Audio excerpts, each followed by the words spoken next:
Hello, everybody. Thank you so much for tuning in today. My name is Jesse Mayfield-Sheehan. I am coming to you live from Parsons Field in Brookline, Massachusetts. Here to bring you live coverage of today's high school varsity girls soccer contest as part of the 2025 MIAA Division I Round of 32. Today's contest pits the visiting 20th seeded Westford Academy Ghosts against the hosting 13th seeded Brookline High Warriors.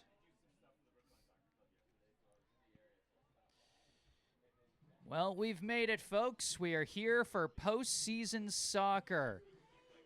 The first of two playoff soccer games I'm actually going to be covering today is after this game ends, I'm going to be headed out to Shrewsbury to cover the Brookline High boys soccer team as they'll be taking on the Pioneers of St. John's High School on the road for their round of 32 matchup. The girls doing well enough between their record and their strength of schedule to earn themselves a home playoff game here at Parsons here in the round of 32. The Warriors got off to a bit of a slow start to the year. They started out going 0-3-3. It took them 7 games until they got their first win after starting off with 3 losses and 3 draws. But then they went 6-4-2 to close out the season, finished with a record of 6-7-5, which combined with their regular season strength of schedule got them the 13th spot in the MIAA Division I power rankings. Westford Academy, meanwhile, they finished the regular season with a stronger win-loss record than Brookline at 9-5-2, but a weaker strength of schedule had them at a lower seed. And also, while we talked about how Brookline started slow and got better as the season went on, for Westford, kind of an opposite trajectory. The Ghosts started out the season at 7-1-1, but then finished the season 2-4-1. So two teams heading in different directions on paper. But as we all know, we don't play these matches on paper. We play them on the field.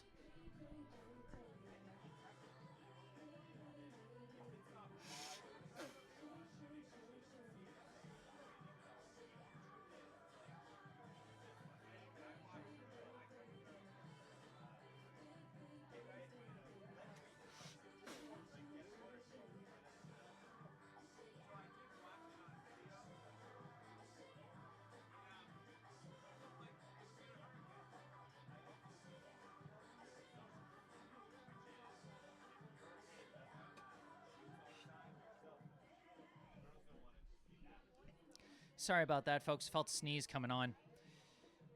But anyway, Brookline able to earn a home playoff game here, but it has been, an up and down season, like I said, for Brookline. They graduated a very talented class last year that saw 4 players going off to the college level. And this year, they've had their fair share of struggles keeping up that production. And this season, they are coming in with the lowest seed that they've had in the playoffs since 2021, the year before this year's senior class came to Brookline High.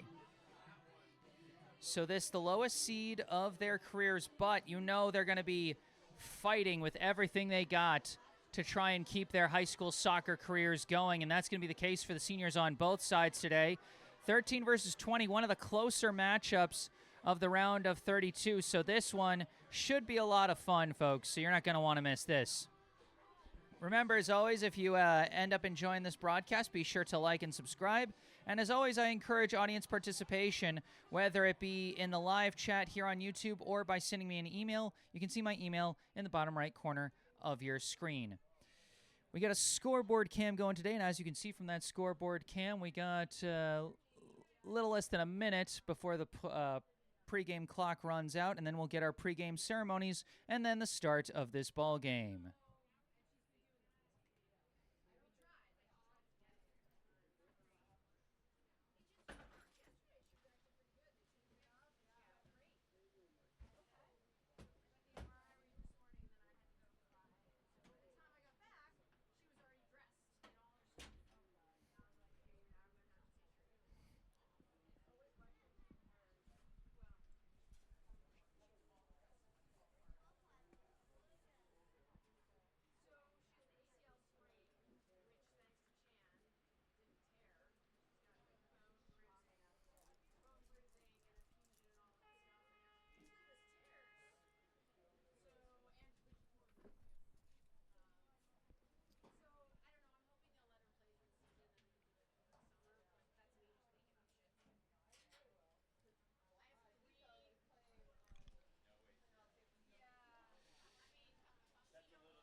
right, pre-game clock has expired. Soon the PA announcer will take over. I might switch over to my camera mic so we can better capture that.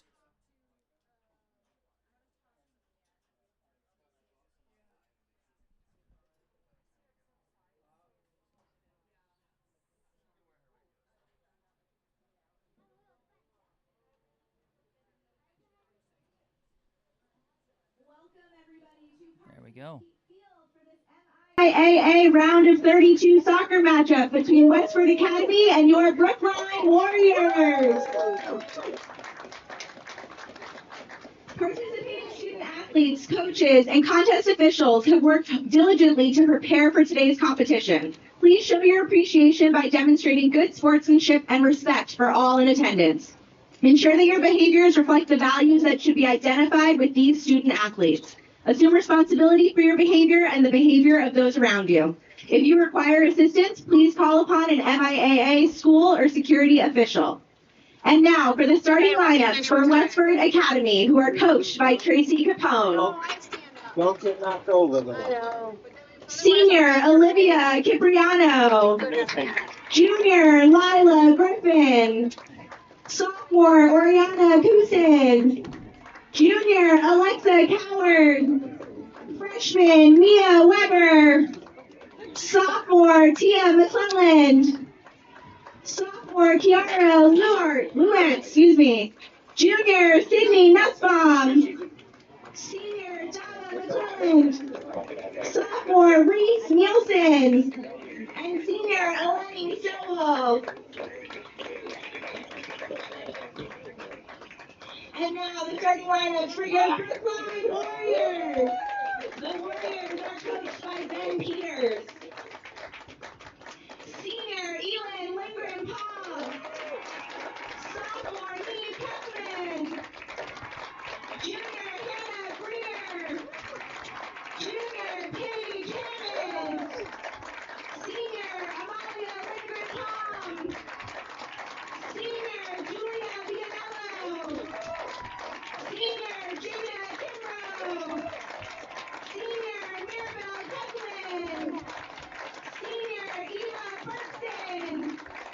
Junior Jamie McGee. And goal for the Warriors, Junior Chloe Price.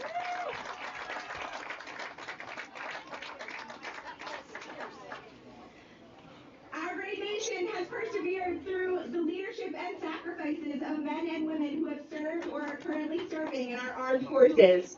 We invite veterans and current military personnel to stand. We thank you for your service. We now invite all to stand and direct your attention to the scoreboard end of the field as we salute our flag with the playing of our national anthem.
All right, those were our starting lineups and national anthem, and we'll soon be getting this one underway.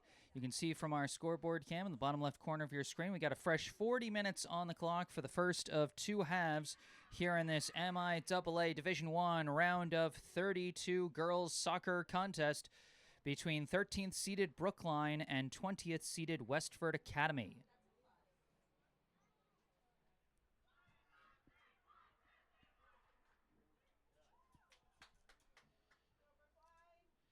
Brookline getting some reinforcements back along their defensive line with the return of number 23, Jamie McGee, who is out due to injury.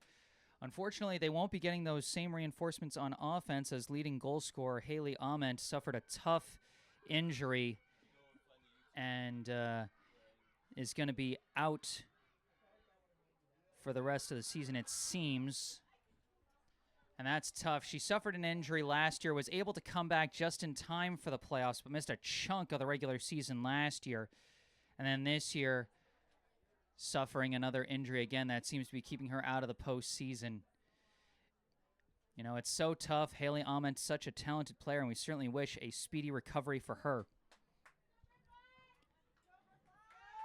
But here we go as we set the ball at midfield. Amalia Lindgren-Palm getting ready to start us off here at Parsons Field.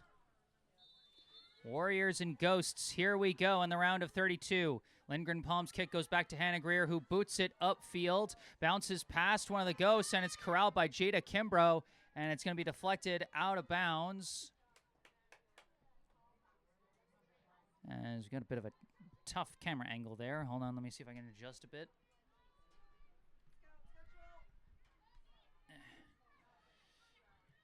Ball's taken now by Westford, but the pass intercepted by Mirabelle Kesselman. Kicked and deflected towards the middle, goes off ahead. Downed, but Amalia Lindgren-Palm applying pressure, steals that ball away rather quick. Passes it back, looking for Greer, but it's stolen away. And a pass just too far for Westford. That, I believe, was number 8, Tia McClelland, stealing that ball, trying to lead for her sister, Dava McClelland. No dice there. Throw-in goes to Eva Burks, and her pass intercepted by number 7, Mia Weber. Weber's pass broken up there by Julia Vianello. Nice dribbling move to get around a defender. She's moving up the middle. Slides a pass up, looking for Nev Kesselman. Tries to turn around on it, but lost control. It's booted away there by Westford's number 20, Reese Nielsen. Flex upfield, kicked away by Mirabelle Kesselman. Now sent forward, looking, well, the only one remotely in the area there was Dava McClelland, but too far, and it's an easy pickup for the Brookline netminder, Chloe Price. Price punts this one, bouncing along, and it's just going to go out of bounds on the near side. Throw in for Westford. Number 2, Lila Griffin, throws this one into Mia Weber. Pass back, knocked out of bounds by Kimbrough, and it will stay with the Ghosts. This throw-in going to Dava McClelland. Pass back, and now sent up the line, intercepted by Kesselman. Mirabelle Kesselman sends this one up the line here, and it looks like it's going to be out of bounds. Brookline ball. Julia Vianello throws it in to Amalia Lindgren-Palm. Taps back to Vianello. Vianello sends one towards the middle, looking for Nev Kesselman. Kesselman's got a beat on it, fires a shot, and it's too high and wide.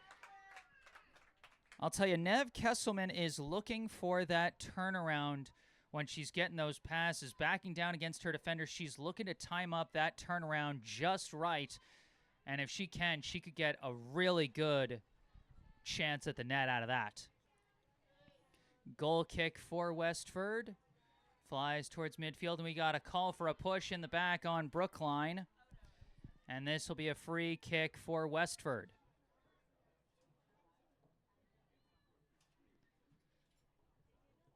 This one kicked upfield. I think that's number 5, Sophie Cotter. Sent that one up. Jamie McGee was there for it. Knocked out of bounds by an aggressive Westford striker on that play. Trying to put pressure on. It'll be a Brookline throw-in. Throw-in is tapped back and kicked upfield by McGee, but deflects right to Westford. They try and tap a pass through. They got a big chance, and the shot went wide. A limited angle there, but boy, that looks like a golden opportunity. I think it was Tia McClelland who shot that one. It happened so fast. I almost couldn't keep track of it. Off the throw-in, it's a fight for the ball, and it's going to be tapped back by Weber. And now a pass to the middle. They're working it quickly forward, and it's knocked away and cleared out. I think that's Elin Lindgren-Palm who cleared that one away. Tapped back forward by Griffin. Up to Weber, now sending it up the far side, was looking for Dava McClelland, and that's going to roll out of bounds. It'll be a goal kick for Brookline. Westford making a statement with that last rush at the net, saying, we may be the lower seed, but we're here to play. McGee, a pass to the outside, too much pressure as it's knocked to the middle, but Mirabelle Kesselman is there to pop it out to the far side, kept inbounds by the younger Kesselman's sister, Nev, trying to push it up the line, and it's knocked out of bounds. Good move by Kesselman, though, forcing Westford to knock it out of bounds, despite how tight of a spot she had to work with there. Oh, wait. They didn't call out of bounds. They called a foul. And so it's actually going to be a free kick, so Brookline with a chance to move the ball upfield a little bit more off the foot of Mirabelle Kesselman, setting up to kick this one. Boots this one. Deflected up in the air. And Hannah Greer tried to push that one forward, but it was blocked. Recovered by Amalia Lindgren-Palm. Passes back to Mirabelle Kesselman. Sends it up the line, looking for Paige Hammond. And it's stolen away by the double team. Kicked upfield. It's a race to the ball, and Elin Lindgren-Palm will be the first to get there. Passes it back to her goalie, Chloe Price. Price sends it up the near side. Corralled by Julia Vianello, being pressured by Weber over the back. Gets the pass away to Elin Lindgren-Palm. Sends it up the field, going to Jada Kimbrough. Kimbrough cutting towards the middle, looking for some space. Now kicks it to the outside. It's blocked there by the defense, and it's going to be knocked out of bounds. The defense there provided by Reese Nielsen, I believe, as that ball bounces out of bounds.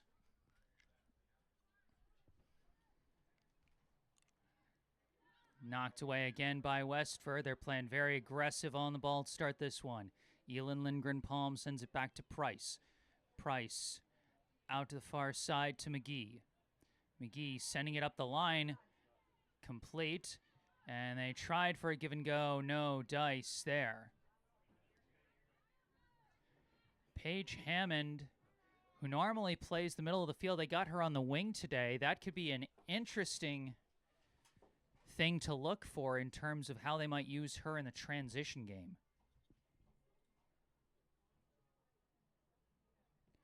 Price gives it to Mirabelle Kesselman. Kick almost blocked by Dava McClelland. That could have been dangerous.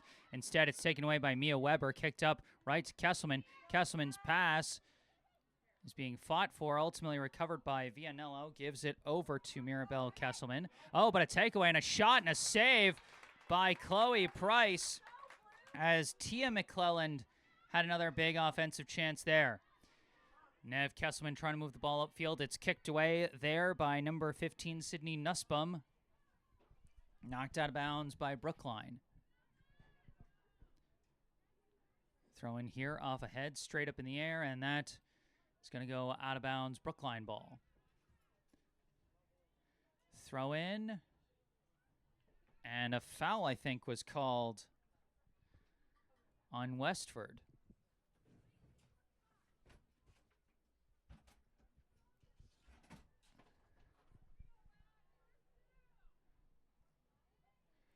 Brookline setting up for the free kick.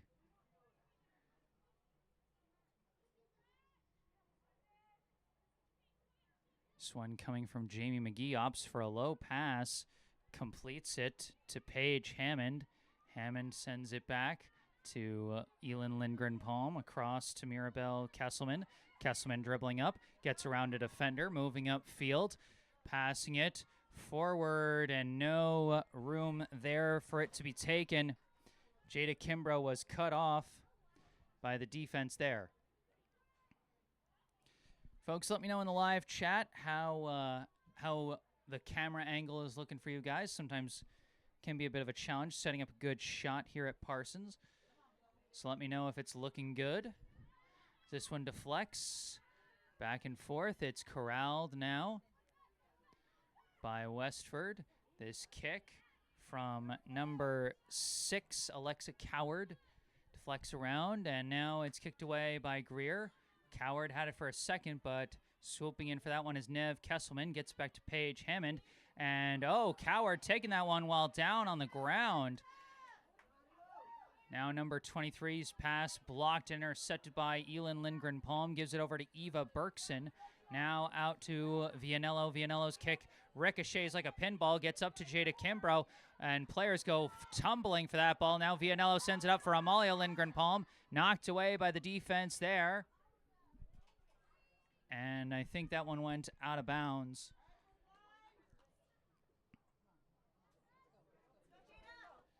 Throw in, they go to Kimbrough, and again the defense crowds and knocks that one out of bounds.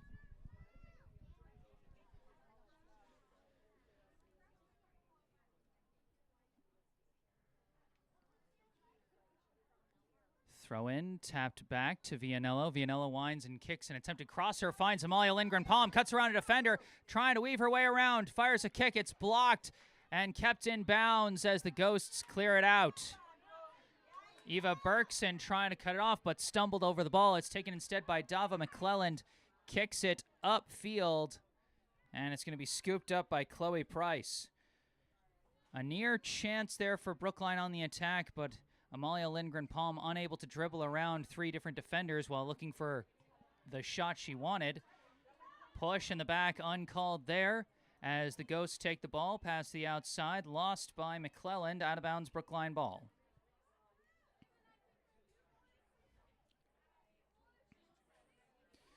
Vianello throw in, tapped back. Vianello pops it up in the air, but lost control of that one. Out of bounds, Westford ball. Throw in from Griffin off the head of Kimbrough. Deflecting around. Weber trying to take control of it, but Berkson boxes her out and lets that roll out of bounds. Vianello throws to Kimbrough. Gets tangled up with McClelland. Recovered by Weber. Pass back to number 23, Eleni Stowell. And now passing around gets to Tia McClelland. Tia McClelland pass over to Weber, sending one through, looking for Stowell. Stowell on a rush here, fires a shot. Didn't have much of an angle. Wasn't able to get much with an off-foot kick there. But a big chance generated by the co-captain Eleni Stowell. This one lost out of bounds. It'll be Westford ball. Throw in knocked away by McGee. Recovered there by Coward. And that kick going upfield and just kind of stubbornly staying in bounds. As, I think that ball was kept in. Elin Lindgren-Palm coming back to try and recover it. A kick towards the net. Not a lot on it, but again, Westford playing very aggressive ball here.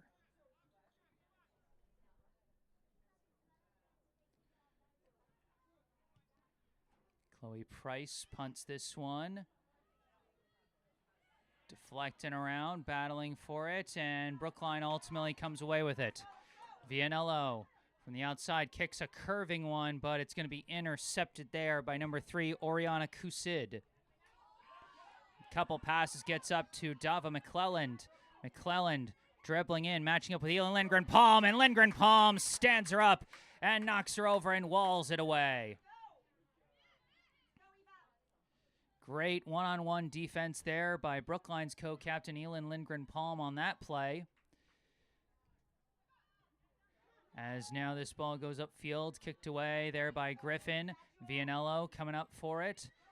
And now intercepted by Weber. A pass back is going to be lost out of bounds. Brookline ball.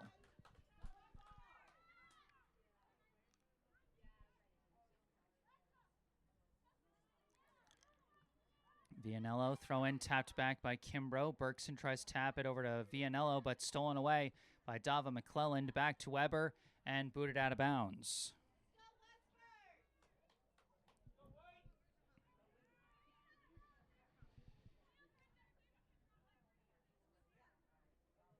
Throw in, tapped back to Vianello, sends it up the line looking for Amalia Lindgren-Palm. She's got it.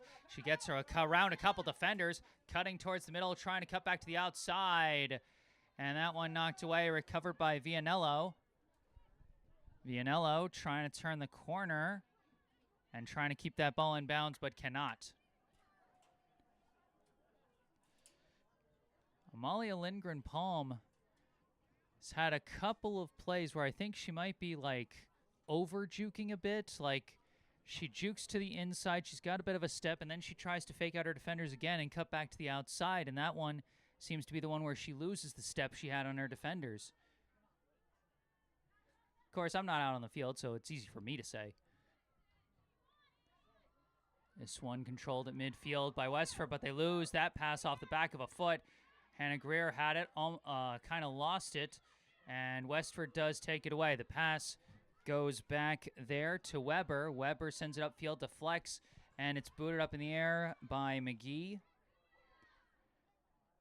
Bouncing around, Greer, pass back.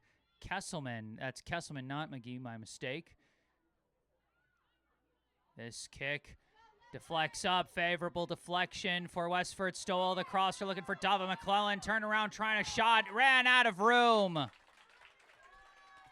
A huge chance for Dava McClelland, but she just couldn't quite get the positioning she wanted. Battling with Julia Vianello right in front of the net, with Chloe Price right behind her waiting for the shot.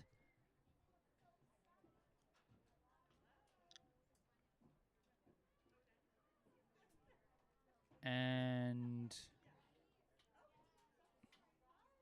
we've got a brief stoppage here.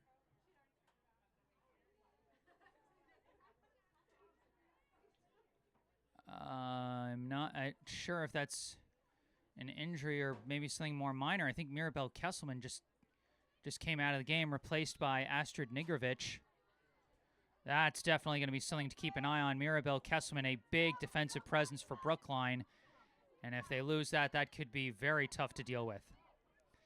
Elin Lindgren-Palm with the ball. Passes up, looking for Kimbrough. Stolen away there by Stowell. Pass back to Griffin. Griffin to the near side. Sends it up the line, looking for Dava McClelland. Escapes a couple defenders. Sends one forward.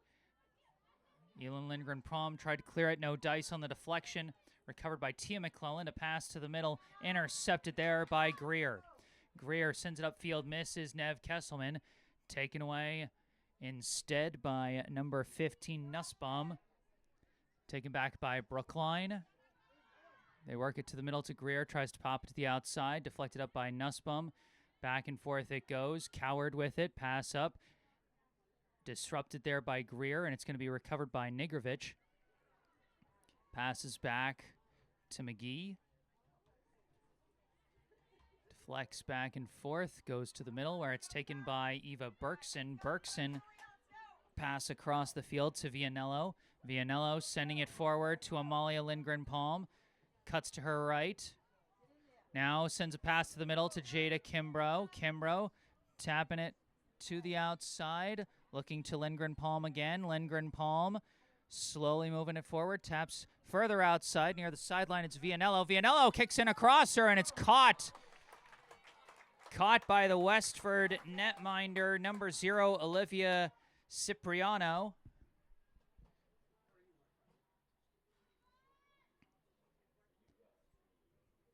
So perhaps not a shot on net, but the first real test faced by the Westford netminder, Cipriano. As now Nev Kesselman trying that spin move again. And now just kicks it forward and a little too far forward. An easy pickup for Cipriano. No chance for any of Brookline's strikers to charge forward on that one without potentially going off sides. Almost midway through this one, just under 22 minutes on the clock here in the first half. As this one pushed forward by Stowell, kicked out of bounds there by Nigrovich.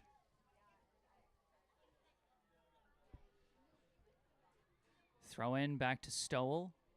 Stowell push upfield, kicked back by Paige Hammond, knocked out of bounds by the Westford defense.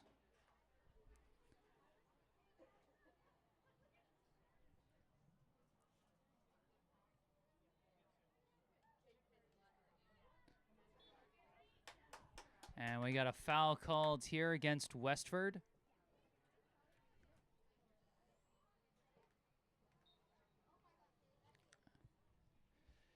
Free kick coming up here from Brookline. McGee will be kicking this one as she sends it upfield. Headed back by Stowell. Gets to Tia McClelland. Pops that one upfield. Knocked back by McGee. Headed down by Coward. Pushed upfield. Corralled by McGee. McGee. Almost lost the battle for the ball there as it rolls out of bounds. It stays with Brookline. No score as of yet here in the first half between Brookline and Westford Academy. Throw in stolen by Stowell, but again, no room to dribble, lost out of bounds.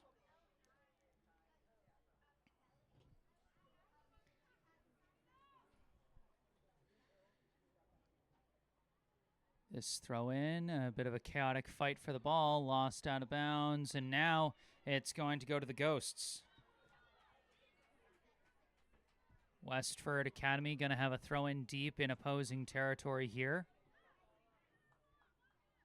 Or no, actually a free kick. They called a foul.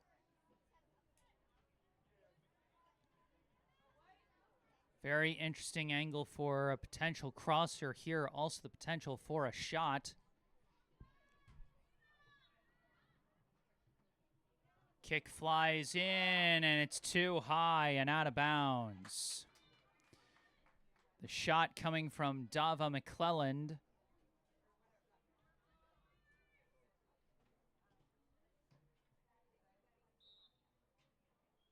And it'll be a goal kick for Brookline. Price gives it to Nigrovic. Pass up the middle to Greer. Greer pressured. Ball goes back to Nigrovic. Nigrovic now with some air under this one. Up the far side, corralled by Nev Kesselman. She gets tripped, and the foul is called. Just under 19 minutes to go now.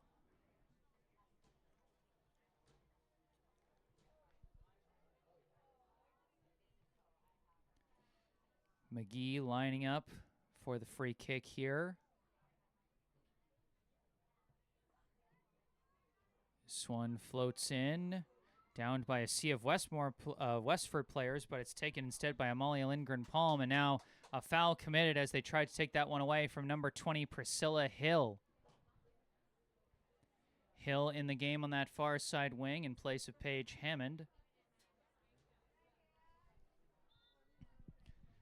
Free kick will be coming from Greer. This one floats in, deflects down, an open chance for a shot, and it's just too high off the foot of Nev Kesselman.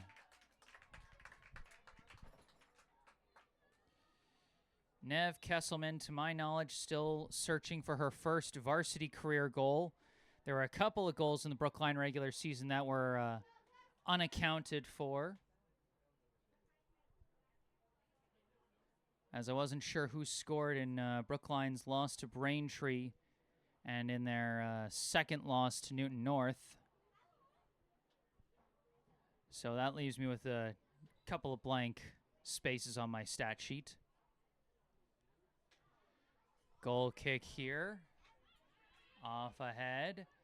And deflects and corralled there by, I believe, Stowell. Stowell bringing it down the far side. Defensive reinforcements arrive, and Stowell goes down.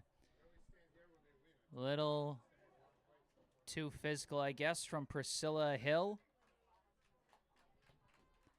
And that's going to be a free kick for the Ghosts.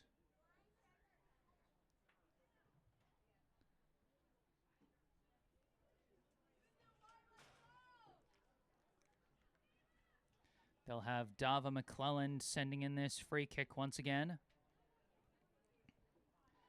This kick flies in. They're looking for a crosser. Oh, it deflects forward. An open shot. Oh, my gosh. Just wide by a hair off the foot of number 12, Addison Coulter.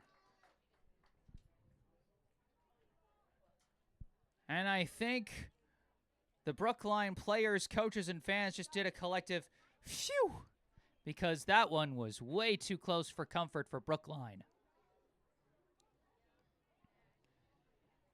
But, you know, that's all it takes sometimes. You send a crosser into a sea of players, and sometimes you get the bounce right to one of your players' foot, and you get a shot chance. And unfortunately for Westford, just unable to get the shot they needed, as that one floated just a little bit wide of that right side post. Throw-in kicked upfield. Stopped there by the defense, but Lila Kennan in the game, swooping in for that ball. Pass to the outside to Vianello.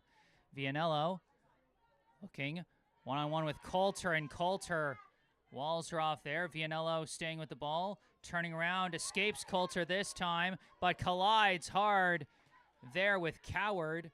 Coulter's pass intercepted by Berkson, passes up to Kimbrough. Kimbrough trying to turn around on her defender, Griffin, and Griffin instead gets the favorable deflection out of bounds. Quick throw-in looking for Dava McClelland, hit from behind by Kimbrough, no call. Brookline might have got a little lucky there, as Westford will keep the ball in this position. Pass goes up to Stowell. Stowell passing forward, blocked by Elin Lindgren-Palm. This pass, an errant one, stolen away by Stowell. Oh, and do we have a foul call here? Elin Lindgren-Palm is down, and she appears to be holding her knee.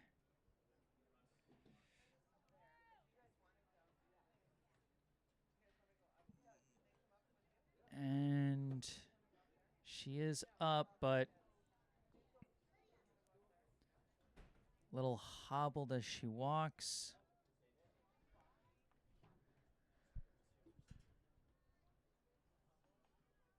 Looks like she's going to tough it out there. And that's a lot of good news for Brookline's defense. Not only is Elin Lindgren-Palm staying in, but Mirabelle Kesselman is back in the game. So Brookline came close to losing both of their defensive captains in this first half, but they survive, and now they're pushing the ball upfield, but a little too far on that one as it's kicked away by number 14, Kiara Lewent. Now this one's stolen by Vianello. Vianello off to the races. Vianello charging up the middle, sending a pass through for Kimbrough. A little bit far. I don't think she'll get there, and it's covered up by Cipriano.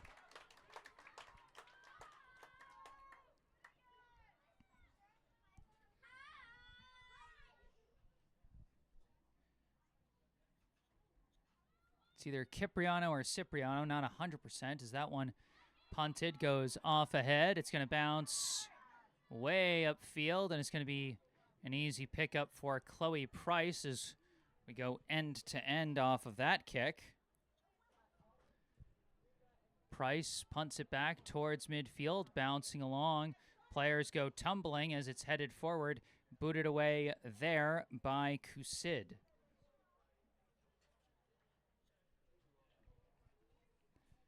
Throwing up the line, Nev Kesselman tries a kick, and it's blocked. Recovered by Stowell, pass back to Coward. Up the far side there. Now kicked forward, and it's going to be taken off one hop by Price off the long kick there from, I believe, Nielsen.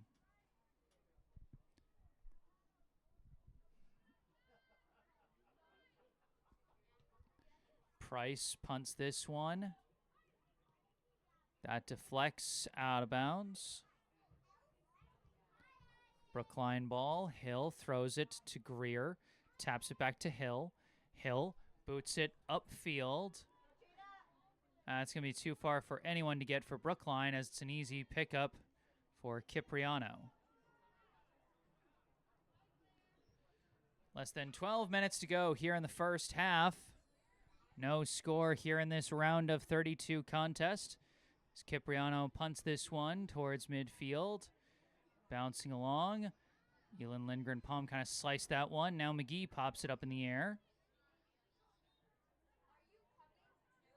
Bouncing around, now booted forward by Westford there. McGee going to be the first to the ball, trying to escape with the dribble instead of kicking it out of bounds, and she does send it up the line. Gutsy decision there from McGee, but she stayed calm and executed well for a good clear for Brookline. Now Kimbrough sending one up the far side, looking for Hill. Hill gets there, racing up the sideline, trying to gain the edge, and is blocked there, and the kick knocked out of bounds by Hill. A big defensive stop there from Nussbaum.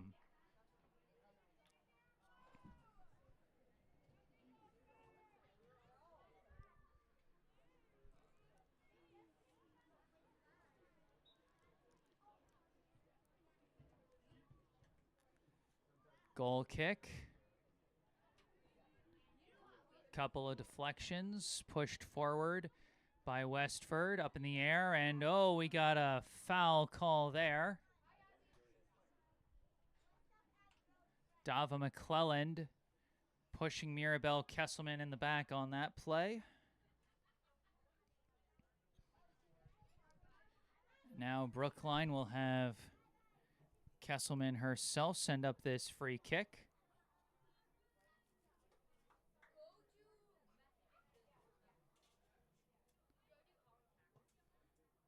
Boots this one. It's got some air under it. Deflects back. Collected by Greer. Greer pass back to McGee. McGee trying to send it up the line. Finds a target. Nev Kesselman racing up. Sends a crosser in, but no angle as it rolls out of bounds.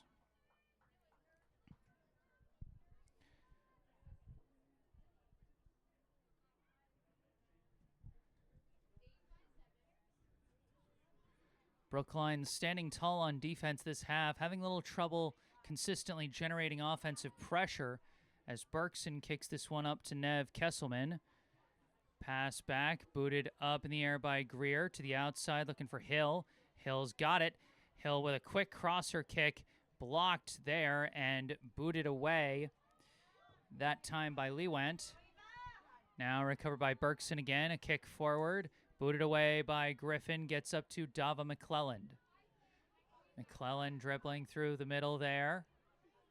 Stops, looks, kicks forward, nothing there. And it's an easy catch off 2 hops for Chloe Price.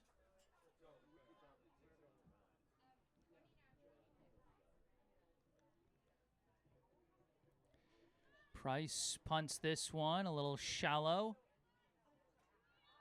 And they call the hit in the back on Westford.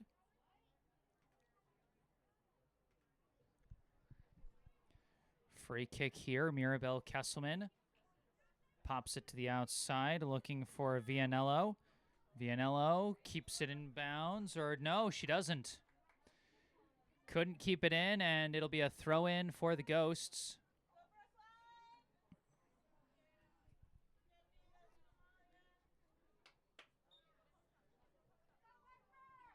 Griffin, the throw-in.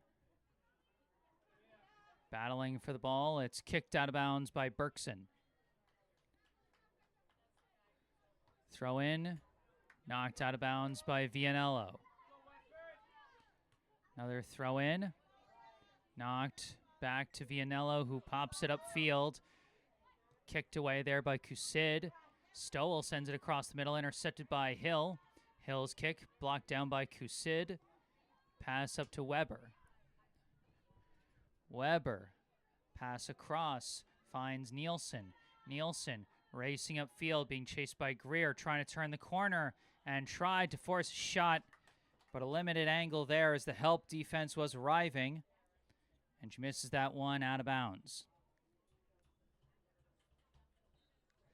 Just under 7 minutes to go before halftime. No score here between Brookline and Westford.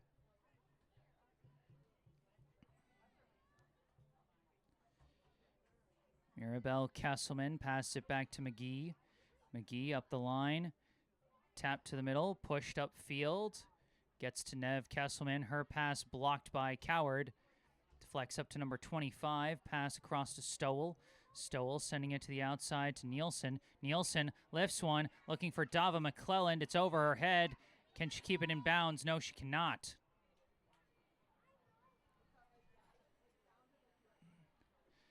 Number 25 for Westford is Evie Weber. As now McGee kicks this one upfield. Blocked by Coward, but Nev Kesselman kept up the pursuit, knocked it loose. Lila Cannon passes back to Berkson, sends it upfield. Kicked away there by Nussbaum. Ricochets around, and now Coward passes it over to Mia Weber. Weber gets the pass away to Dava McClelland. Push upfield, finds Stowell. Stowell sends a pass through, finds an open teammate, but the defense crashes back, deflects back. Vianello knocks it loose. Pass goes back. Stowell with the ball. Looking. Pass. Sneaks through. Mia Weber with the ball. Oh, stumbled trying to corral it around the baseline. And it's going to roll out. Westford is finding some opportunities to try and sneak some passes through, and Brookline's defense being tested. Their closeout speed has been good so far in preventing those scores. Pass up to Elin Lindgren-Palm. Sends this one up to Nev Kesselman. Opts to pass it back to Greer. Sends it to the outside, finds Paige Hammond. Hammond running up with it, up the far side. A pass for Nev Kesselman, knocked away there by, I believe, number 14, Lewant. Lewant sends it upfield, taken by Mirabelle Kesselman, goes to the outside to Vianello. Vianello with some space, charging in, still charging, tries to fit a pass through, no room, knocked out of bounds there by Kusid.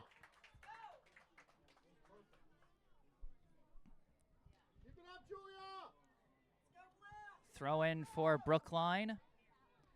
Vianello throw in is knocked out of bounds, stays with Brookline here with just over 4 minutes left in the half. A substitution for both teams here.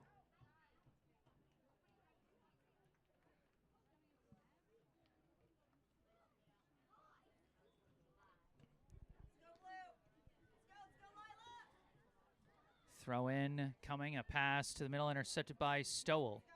Stowell kicks it too far for Dava McClelland. The substitution for Brookline was number 9, Kaylee Coe, into the game.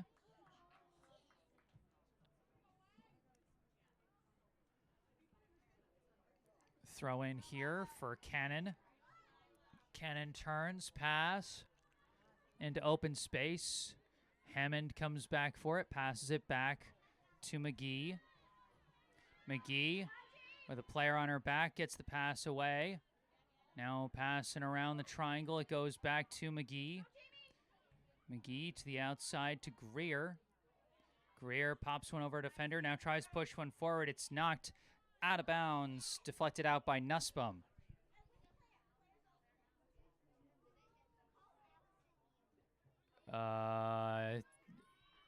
Well, that's one for the blooper reel, as a throw-in violation on Brookline is going to give the ball back to Westford.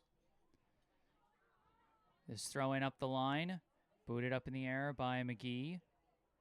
Deflects down and around and into some open space where it's taken by Mia Weber.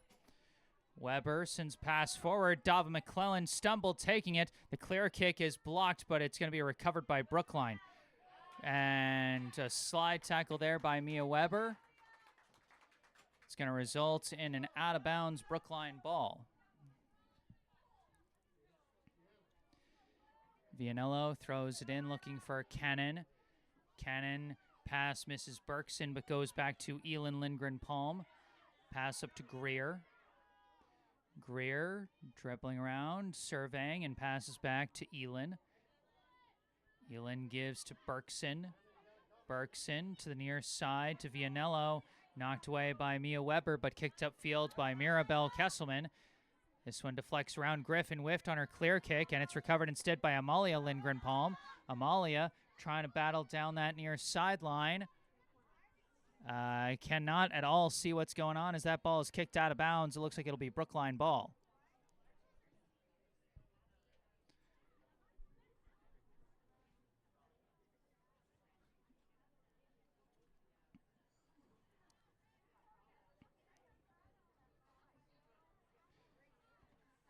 Vianello throws it in to Amalia, lost out of bounds, Westford ball. Clock now frozen here at Parsons at 2 minutes for stoppage time.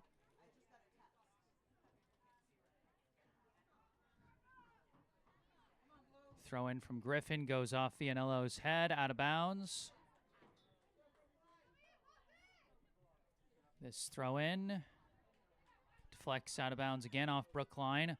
Quick throw in from Stowell off the head of Kesselman, booted up in the air by Elin Lindgren-Palm, recovered by Dava McClelland. Keeping it in bounds, she goes up the sideline, stumbled a bit there, no call, as she's still battling and goes down again, and this time they're going to call Mirabelle Kesselman for the trip, and it'll be a free kick for the Ghosts.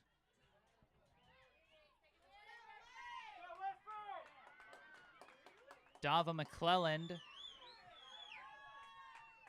has been the main kicker on free kicks. She's generated some dangerous potential looks for Westford here in the first half.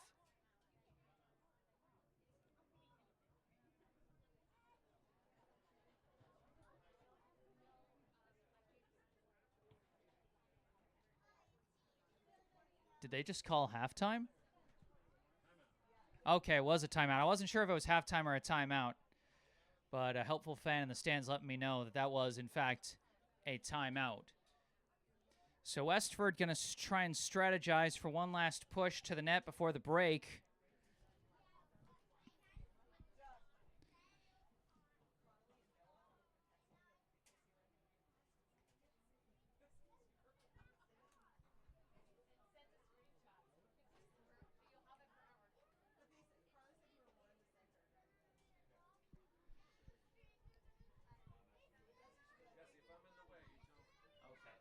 It's only when it goes in like that corner over there. No, it sounds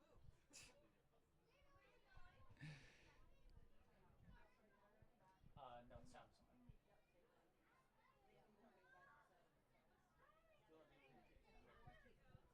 Yeah, no, it hasn't affected the view significantly, I don't think.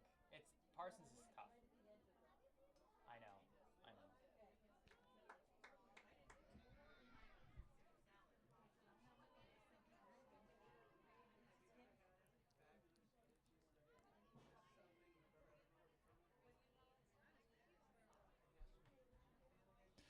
All right, out of the timeout, let's see what kind of strategy we got we'll see from Westford here. And this last push before halftime, this will be a very big play because you never know. Oh, they're swapping their kicker. They're going to have Alexa Coward send this one in instead of Dava McClelland.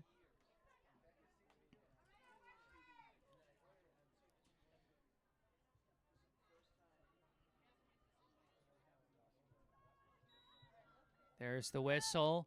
Coward lifts it into the box, crashing in. Oh, just barely misses a crashing Westford player there.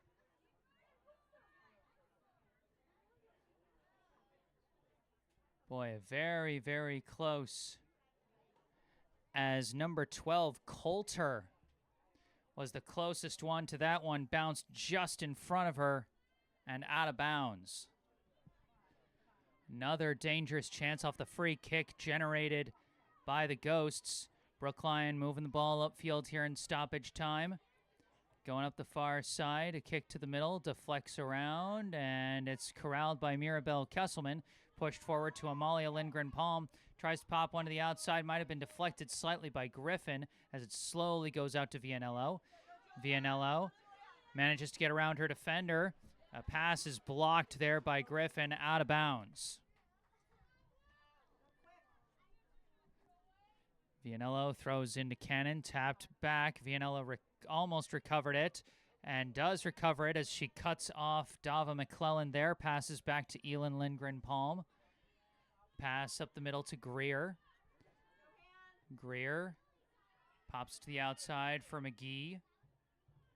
McGee turning around. Sends a pass up that far side, complete to, I believe, Hammond. And there is the double whistle, and that is halftime. No score at the half here between 13th seeded Brookline and 20th seeded Westford Academy.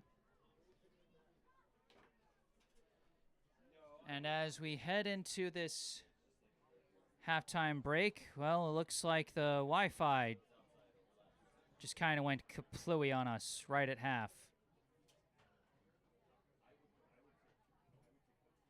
What? Okay, looks like it recovered. I think. Yes, okay. Wi-Fi's back. Temporary glitch there, but it looks like we're okay. So as I was saying, during this halftime break, I'd like to take a moment to direct your attention to some helpful links in the description section of this video. There is a link to the official Venmo account of the Friends of BHS Soccer Booster Club, which supports all 6 Brookline High soccer teams, girls and boys, varsity, JV, and freshmen. So if you would like to support them, check out that Venmo link in the description section. And then also, there is a link for our local charity spotlight, both for today and for all of these fall playoffs here in 2025, the Brookline Food Pantry. And the reason that the Brookline Food Pantry is going to be our local charity spotlight for every playoff game this fall is for a very simple reason. This past Saturday, the federal government officially suspended all SNAP benefits across the country, which means that hundreds of millions of people across the nation, including over 1 million people here in the Commonwealth of Massachusetts, are going to go without food assistance. There are tons of people, more than you can imagine, that are in need and cannot get the food that they need to get by. And the Brookline Food Pantry is Brookline's is Brookline's main nonprofit resource for helping out those people in need. The Brookline Food Pantry has been serving over 700 families every week at their 3 pantry locations. They've been sending hundreds of students home with their Brookline Thrives backpacks filled with food for the weekend as they send them home every Friday. They've been providing home delivery service to over 100 Brookline residents who cannot physically come to the pantry themselves, such as the elderly, the ill, or the physically handicapped. And they've been supporting programs at Brookline High School itself to provide food for students to eat throughout the day and to take home as needed. And again, I cannot emphasize enough how important this is here and now, with millions across the country about to go without the food assistance that they so desperately need. So I'm making here during this postseason a call to action that wherever you may call home, I know some of you a bunch of you live here in Brookline. Some of you might live in other towns or even other states tuning in to watch. Wherever it is you call home, whatever town, whatever state you may live in, donate to your local food pantry, donate to your local food bank.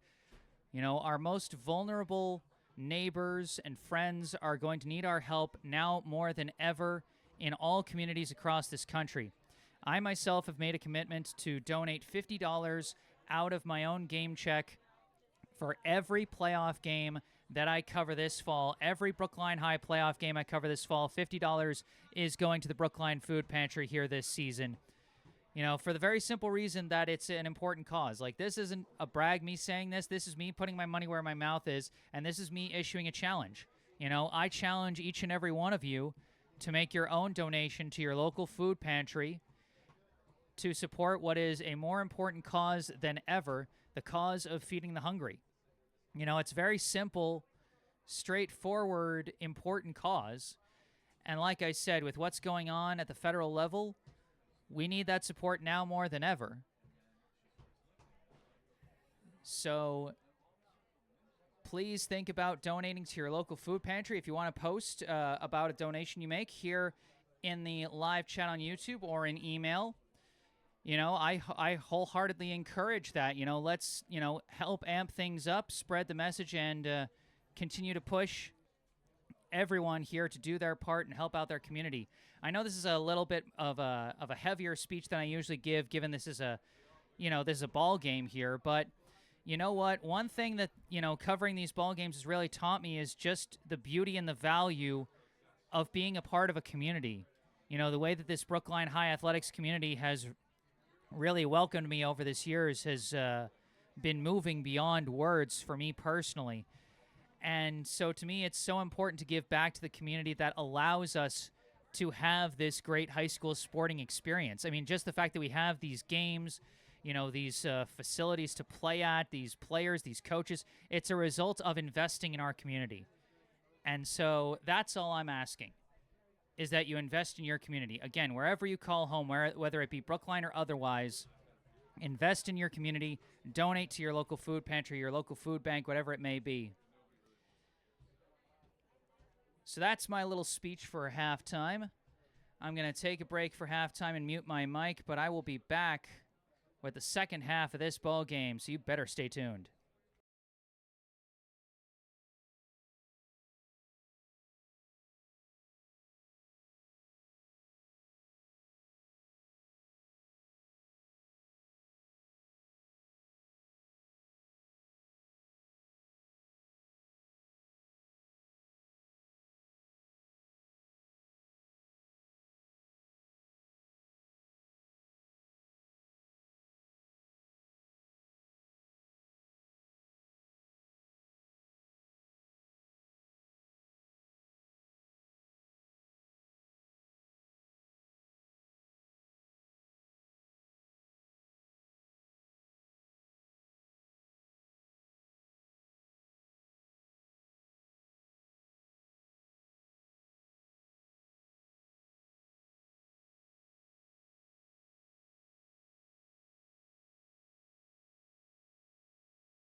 Hello again, everybody. Back on the mic. I am Jesse Mayfield-Sheehan, coming to you live from Parsons Field in Brookline, Massachusetts. Here to bring you live coverage of the second half of this high school varsity girls soccer contest as part of the 2025 MIAA Division I state tournament.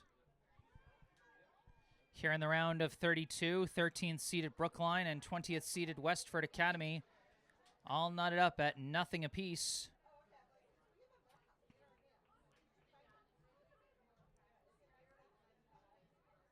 As we get ready for the second half here, it'll be interesting to see what kind of adjustments the teams have put in place.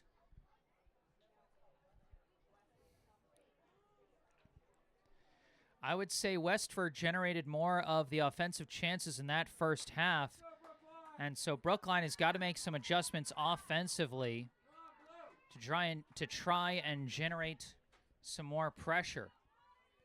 Of course, it's tough for their offense with the absence of Haley Ament due to injury, but they've got to make things happen. Westford will get the ball to start. Tia McClelland starting us off with a pass back to Alexa Coward. Tap to the outside to Lila Griffin. Up the line to Elena Stoll. And now stolen away by Brookline and kicked upfield. That's going to be too far for anyone to get, and that's just going to roll out of bounds. Olivia Cipriano will set up this goal kick for the Westford Academy Ghosts.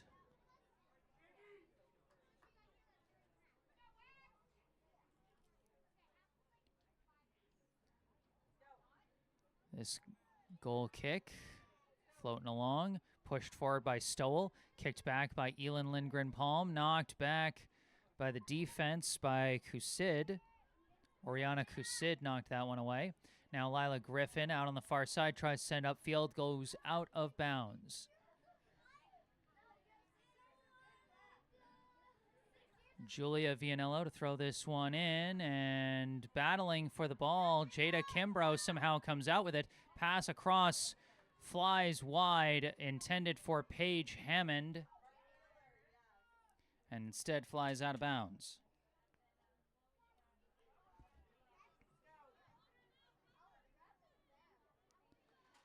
Throw in here from Nussbaum, deflected out of bounds by Eva Berkson.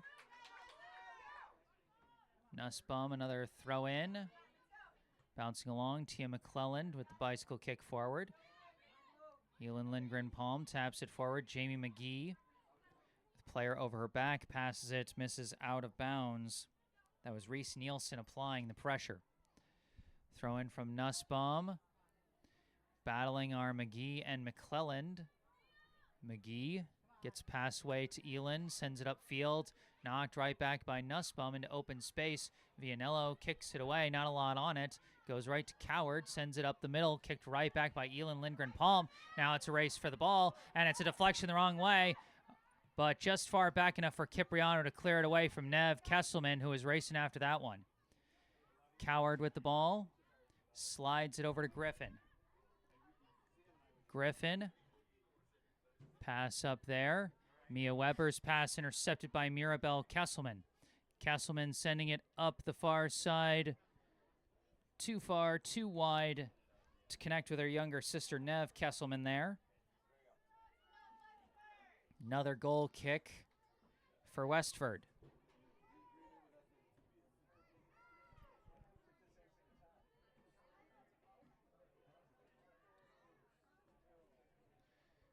Cipriano, the goal kick, deflects down. It's a scrum for the ball here, and it rolls over to Coward, who kicks it away.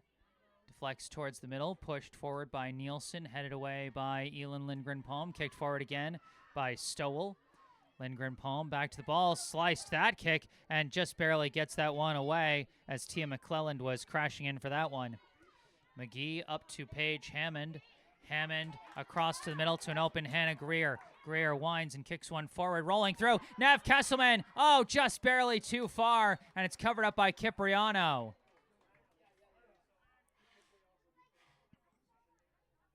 And I think they called offsides on Nev Kesselman anyway, so even if she had gotten to the ball, it wouldn't have mattered.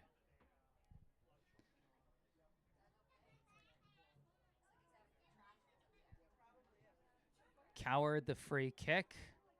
Off the head of Mirabelle Kesselman, out of bounds.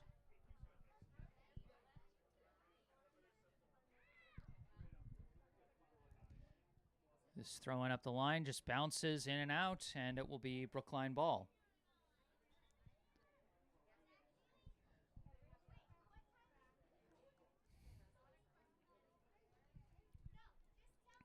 Throw in tapped back to Vianello, tries to tap it through. Kimbrough trying to fight for it, but it's deflected towards the middle. Eva Berkson swoops in and takes it, passed it to Paige Hammond. Her pass is blocked. Blocked there by Nussbaum, and it's recovered by Berkson, passed back to McGee. McGee brings it up across midfield. Now trying to pass it forward, but nobody quite there. And it's picked up by Cipriano. I liked what I saw in that play. I like when we see the backliners take a chance to dribble up, you know, get more players moving forward, get the numbers advantage on the attack. Just another miscommunication on the pass, as Brookline has struggled with that today. Battling for the ball, McGee and McClelland, as that ball is going to go out of bounds.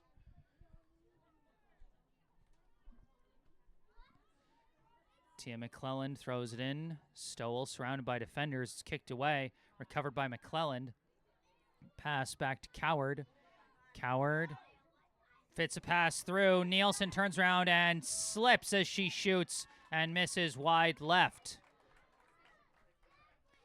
And again, that's really been the difference offensively between these two teams, is Westford has not been afraid to try and fit passes through tight windows to try and generate their offense. And while it hasn't resulted in a goal, it's resulted in a lot of scary looks at the net. Brookline, meanwhile, it feels like they've relied more on these longer kicks to try and set things up, but they just haven't been able to generate anything off of them.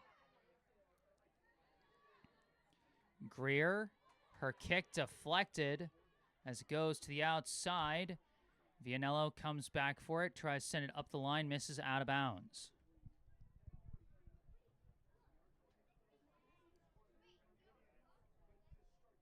Throw in up the line. Tangled up for it. Attempted crosser kick is going to go out of bounds. And folks, we are going to have, unbelievably, our first corner kick of the day. We had 0 corner kicks in the first half. We had a number of free kicks for Westford that were almost similar to corner kicks in their placement, but this, the first actual corner kick, it's going to be sent in by Mia Weber.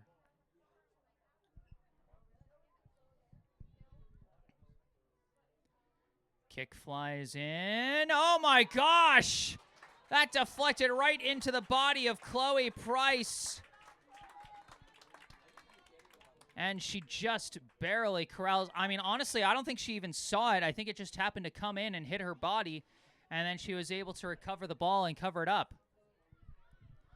Brookline, a bit of a break there as this ball is kicked upfield by Hannah Greer. And again, bounced a little too far. It's an easy pickup for Cipriano. I mean, Brookline is really kind of going for broke with a lot of their long passes. It's like if just one of those connects, it could be a breakaway chance, but nothing is connecting so far. Physical battle for this ball as it bounces upfield. And they're going to say out of bounds off Brookline. Nussbaum throws it in and off ahead, out of bounds, and it will stay with Westford. Another throw in. Deflecting. Off ahead. And, oh, that was actually Brookline ball. Throw in for the Warriors here. Paige Hammond. Looking around. Throws it into Kimbrough. Deflecting around. Crazy ricocheting around. A pass forward. Almost gets through, but kicked away by Elin Lindgren-Palm. Booted upfield now by Hammond. Nev Kesselman takes it and takes off with it. Kesselman trying to juke around her defender. Pass one. Deflected just barely. A huge deflection there by Kusid. Kimbrough staying after the ball. Forces an errant pass, and it's taken away by Hammond, but kicked away from behind by Nielsen. Booted away by Westford. Booted back by Eva Berkson. And this ball is recovered inbounds, but now lost out, and it will be a Westford throw-in. Quick throw-in goes to Nielsen. Nielsen dribbling to the middle, kicks it away, gets it up to Tia McClelland, who able to push it forward to Dava McClelland, turns around and passes to an open Mia Weber out on the far side. Weber cutting back towards the middle, trying to leave it back for Dava McClelland, slightly slowed down by Mirabelle Kesselman, and now Kesselman boots it away. Recovered there by Griffin, and we got a whistle for a stop, and oh, Mirabelle Kesselman looks hurt.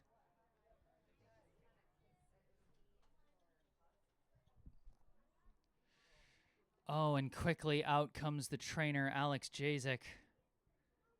Oh, you don't want to see this. It looked like she was holding her back.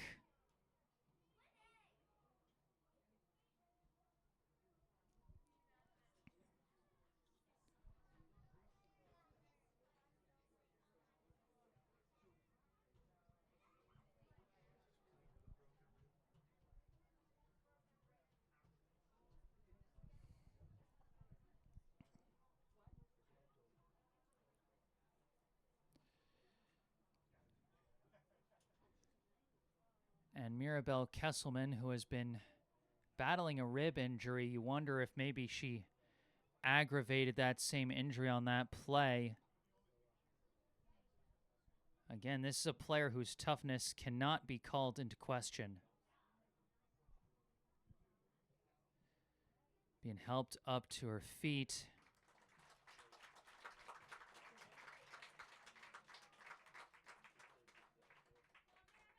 And she's walking off on her own power, but Brookline is going to be without their star defensive piece for a while.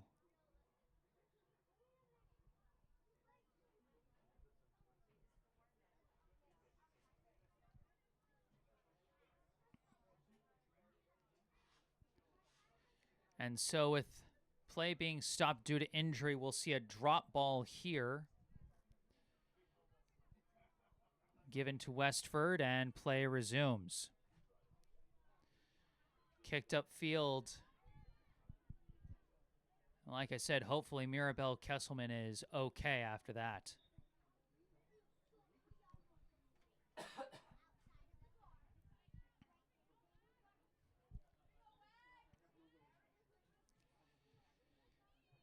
Throw in from Vianello. Stolen away by Westford. Tia McClelland now with the ball. Sends a pass through. Offsides. Good instinct by Brookline. You could tell that the player, who I believe is Dava McClelland, was trying to wait to try and see if she could get behind the defense before picking up speed again. And the Brookline defender signaled, everybody hold back. She's offsides. It's a good trap there, but Westford takes back the ball off the free kick. Send it up to Mia Weber. Sending one forward, but nobody there, and it's an easy pickup for Price. Price punts this one out near side to Nev Kesselman. Kesselman battling up this sideline, up against Nussbaum, out of bounds. Westford ball. Throw in off ahead. Astrid Negrovich, who's checked in place of Mirabelle Kesselman, pushes that ball forward. Kicked back by Coward. Popped in the air by McGee. Recovered now by Stowell. Pass back. Coward kicks it upfield. Nobody quite there. Kicked away by Negrovich, but it goes right to Coward. Given to Stowell. Stowell pops it forward, looking for Nielsen. And either out of bounds or offsides. Either way, stops the attack there. 28.5 to go here in the second half. Still no score. Remember, no draws in the playoffs. If there's no score at the end of this half, we're going to overtime. And then if there's no score at the end of that half, we go to double overtime. And then if there's no score at the end of that, then we go to shootouts. This one bouncing around, recovered by Greer. Pass back to Nigrovic. Up to Nev Kesselman. Pushes it forward, kicked away there by Husid. Corralled by Tia McClelland. Turns around, kicks one forward. Battle for the ball, and Mia Weber comes back for it. Passes back to Griffin. Griffin cut off there by Priscilla Hill. Kicked upfield by McGee, gets up to Jada Kimbrough. Kimbrough walled off on her attempted advance there, and the ball is recovered by Stowell. Stowell boots that one out of bounds, Brookline ball. You're kidding me. Mirabelle Kesselman is coming back out onto the field. I've said it before, I'll say it again. This player's toughness cannot be called into question. Throw in here. Battling for it, kicked away by Nielsen, goes back there, headed away. Griffin pushes it upfield, intercepted by Vianello. Vianello pushes it to the outside to Hill. Hill lost the ball, taken away by Mia Weber. Kicked upfield, out of bounds, Brookline ball.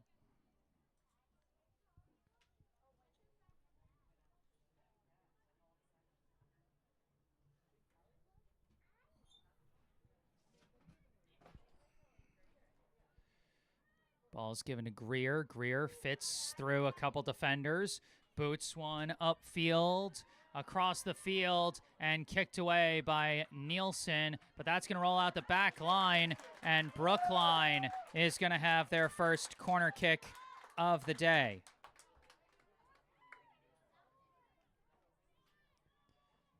Oh. Hey, watch out. I can't. Okay, we can't see the kicker presently, but it will...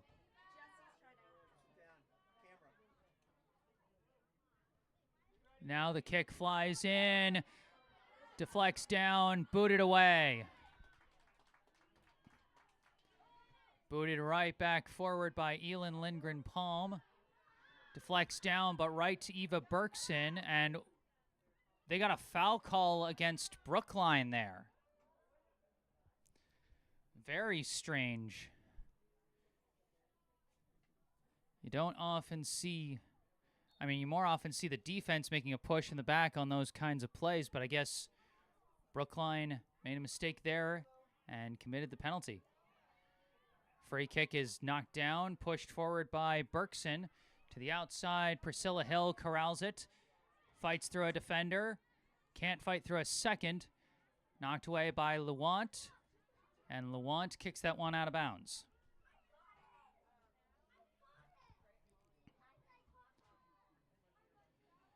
Throw in, tapped right back to Vianello.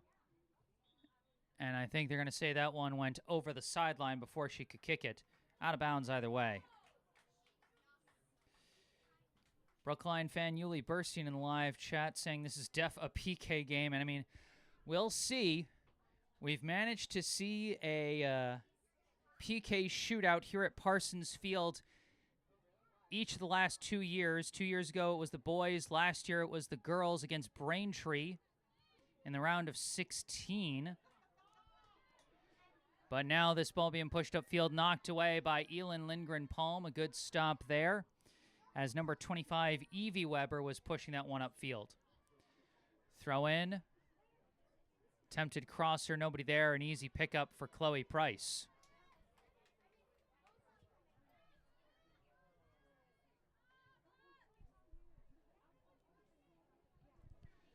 Price punts this one. And it's going to bounce out on the near side. Throw in from Nussbaum. McGee. Player on her back. Turns towards the sideline and out of bounds, Brookline ball. Throw in, bounces off ahead into open space. Hannah Greer going to take it. Greer covered by Coward there and forced to pass it back. Mirabelle Kesselman winds and boots this one upfield. Little too much on that one, and it's picked up by Cipriano.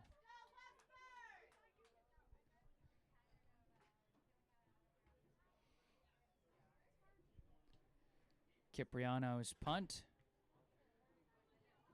Flex over to Nielsen, who pushes it upfield to the outside. Mia Weber is going to get there. Weber trying to cut around the defense, and it's kicked away by Elin Lindgren-Palm.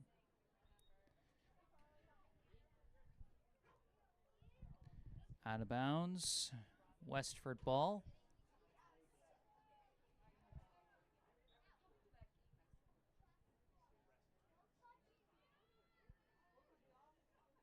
Off this throw in, it's stolen away by Brookline. Amalia Lindgren-Palm passes it back to Greer.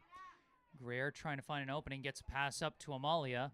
Amalia with some space to dribble, cuts towards the middle, sends a pass across to Eva Berkson. Berkson pushes it forward to Kimbrough. Kimbrough, dribble too far out in front, and it's knocked away. Recovered by Berkson, passes it back to McGee. McGee fakes towards the middle, she cuts. Pass up, complete to Kimbrough. Kimbrough trying to fit one through, too much on it. Just a little too far out in front of Nev Kesselman, but Brookline is starting to string some passes together. Their offense looking a little more crisp in its execution. Just got to put some of the last pieces together if they want to generate a real scoring chance. Cipriano, the goal kick. Kicked up by Stowell. Pushed to the middle to Evie Weber. Her pass intercepted by McGee. McGee over to Nev Kesselman. Miscommunication on the pass there. Kicked away by Husid. McGee gets there first. Taps it over to Elin Lindgren-Palm. Across to Mirabel Kesselman. Up the line to Vianello. Vianello met by a defender, but keeps battling for the ball. Still battling. But Westford does take it away, and yeah, I didn't think Vianello was going to get away with that grab. It will be a free kick for the Ghosts.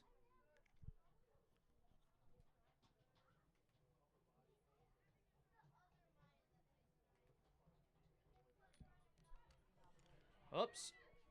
Missed the kick in the sun or something like that. But Brookline able to clear it out. Amalia Lindgren-Palm battling with Coward, knocked loose, but recovered there by Greer. Over to Berkson. Berkson sending it forward. Racing up for it is Nev Kesselman, but it's too far forward. And Cipriano, rather than pick it up because it was just over the line of the penalty box there, she had to kick it. Flies out of bounds, and Brookline will have a throw-in deep in the opposing end. Quick throw-in to Berkson. Berkson tries to fit one through, knocked away there by Husid.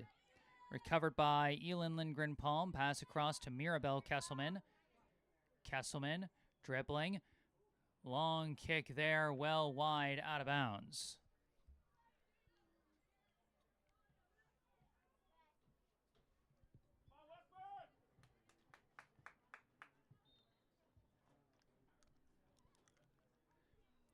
Less than 20 minutes to go here in the second half. This kick goes off a foot, deflecting to the middle, pushed upfield by Stowell. Price going to come way out and boot this one away. That's going to fly out of bounds.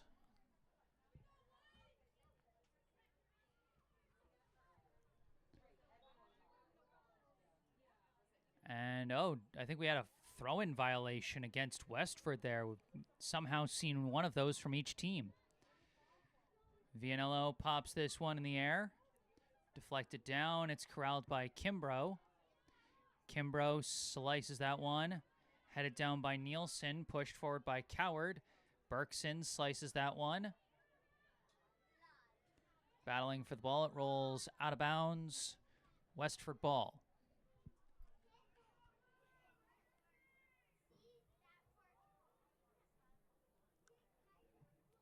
This one headed down, kicked forward by Griffin. Going to fly out of bounds. Brookline ball. Throw into Greer. Tapped back out to Vianello. Her pass blocked. Stolen away by the Ghosts. They start passing it quick. And that pass intercepted by Lila Kennan. Pass up to Kimbrough. Kimbrough cuts. Kimbrough moving to the outside, trying to get around. Blocked there by Lewant, out of bounds. Good push up by Jada Kimbrough, forces the out of bounds kick there.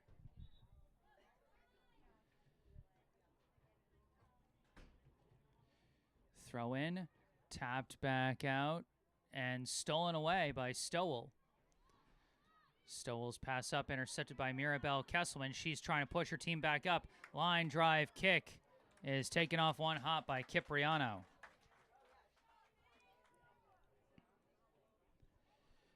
A good idea to keep up the pressure when you've got numbers there, but need a little more height on that ball. A little bit less of a line drive. Westford pushes that one up. McGee passes it back to Price. Price pops it up in the air. Deflected forward. And they're still battling for it. I think it went out of bounds. It's going to be a throw-in for Westford. Nussbaum, throw-in. Number 10 pass back, intercepted by Cannon. Cannon's clear kick blocked by Coward. Now Nev Kesselman pushes it up the line. Nussbaum could not corral it. Good pressure from Amalia Lindgren-Palm coming back to play that ball. And that one immediately kicked out of bounds. It'll be another Brookline throw-in. Kesselman sends it up to Cannon. Cannon turning around, trying to dribble up with it. Keeping it in bounds, and it's deflected out there by Nielsen. Good use of size and strength by Lila Cannon to move that ball just a little bit upfield. Jada Kimbrough takes this one past the outside. Amalia Lindgren-Palm trying to fit a pass through, but nobody there. Again, Brookline feels like they're getting closer, but there's still just a few pieces missing on their offensive pushes. This punt deflected, bouncing around. Stowell takes it. Pass up, intercepted by Mirabelle Kesselman. Sends it back the other way. Taken off the deflection by Vianello, pushes it up to Cannon. Cannon gonna pass it back to Berkson. Berkson sending it to the outside. Nev Kesselman's got it. Kesselman winds and fires. Oh, it ricochets off the hands. And that's going to be a corner chance for Brookline.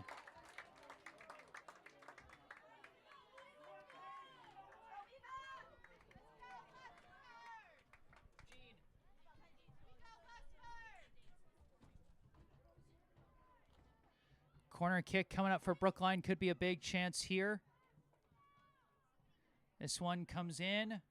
Came in low and was blocked. Nev Kesselman trying to fight for it, keep it alive with a hard collision with Nussbaum there. It's going to be Westford ball. Throw in ricochets. Berkson pops it up in the air. Stowell downs it, but Berkson had it for a second. Knocked loose, recovered by Nielsen. Nielsen, kick up field, knocked back by Mirabelle Kesselman. Bouncing along, big chance. Jada Kimbrough whiffed on the kick. She's staying with it. Kimbrough kicks again, sails it high. Oh, it's so tough off those high bounces. So tough to time those up. And Jada Kimbrough could not make the magic happen on that play. Just under 14 minutes to go, still tied, but Brookline continuing to mount offensive pressure here in the second half. Popped up in the air by Greer, headed back by Nielsen. Stowell passes it back to Coward. Coward kicking it up, stopped by Elin Lindgren-Palm. Popped up in the air by Nielsen. Downed there, pushed forward by Greer, gets to Cannon. Cannon turns around, sends a pass looking to the outside, stopped by Nussbaum, but the clear kick stopped briefly. Now the clear kick goes up, intercepted by Berkson. Passed up to Nev Kesselman. Kesselman, surrounded by defenders, still fighting to keep control of the ball. Knocked over by Reese Nielsen and does draw the foul call.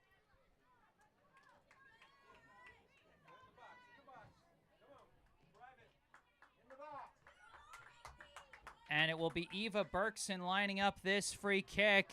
Similar spot to where she got the assist against Wellesley.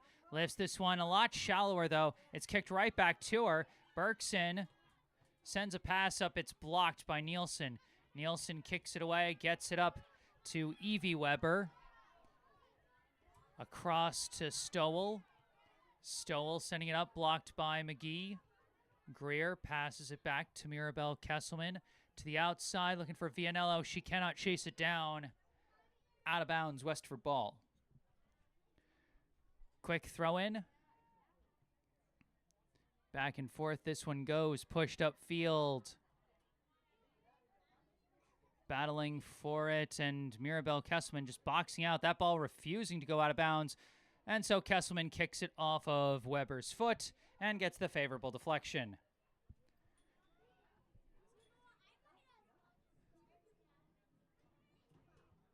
"12 minutes to go here in regulation in the round of 32, no score.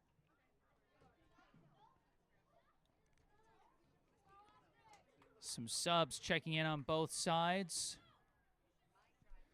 Looks like this time Astrid Nigrovic will be subbing in for the other Kesselman sister as she subs in for Nev. This throw in deflects. Stowell gets a foot on it, gets it over to Coward. Pushed forward to Tia McClelland, popped up in the air, and it's going to be a pop fly catch for Chloe Price. Rolls it out to Nigrovic. Nigrovic sending it upfield to Amalia Lindgren-Palm. Battling with Kusid. Kusid. Lost out of bounds. It is Brookline ball. Quick throw in from Lindgren-Palm. Looking for Cannon. Kicked away there by Lewant. But the pass from Stowell misses out of bounds. Warriors ball. Another quick throw in as that ball bounces off Westford.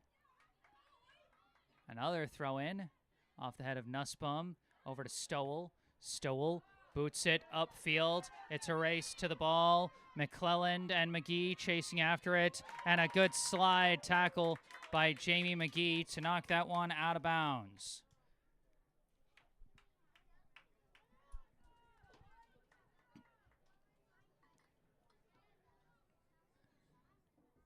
This one tapped back, pushed to the middle, knocked back out by Berkson. Headed down, kicked forward by McGee. And that one's going to deflect out of bounds.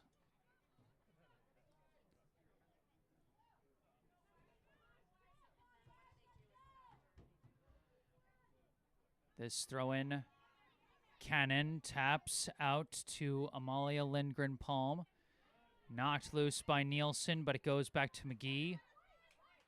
That one knocks out of bounds. And it's going to be Westford ball. Westford applying some strong pressure here on Brookline's defenders as Nielsen floats that one high in the air. Looking for it is Coulter. Coulter has to come back for this one, but lifts it into the box. Nobody there but Brookline players, but now they're crashing in as it's popped up in the air. Out to the near side. Players go tumbling. And the foul is called on the Ghosts.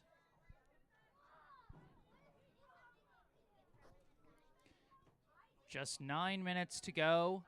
Here in regulation, no score between Brookline and Westford. This kick downed by Nigrovic.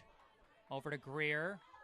Greer booting it upfield, goes over the defense. It's a chase to the ball. And it might roll out before Kimbrough can get there. Kimbrough keeps it in bounds. In the corner, tight space. Tried to get the favorable deflection out of bounds.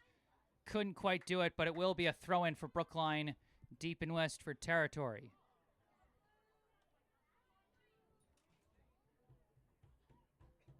Vianello throws it to Kimbrough. Kimbrough taps it out to Vianello. Tries to send one into the box. Oh, players went crashing for that one, but it's Cipriano getting the inside leverage to snag that ball.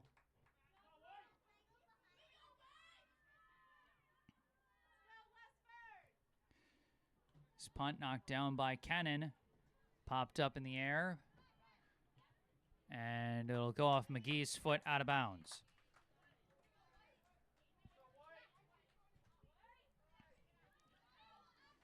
Throw in. Negrovic tried to come out with it, but could not. Coward takes it, kicks it upfield, and McGee going to send it out of bounds again.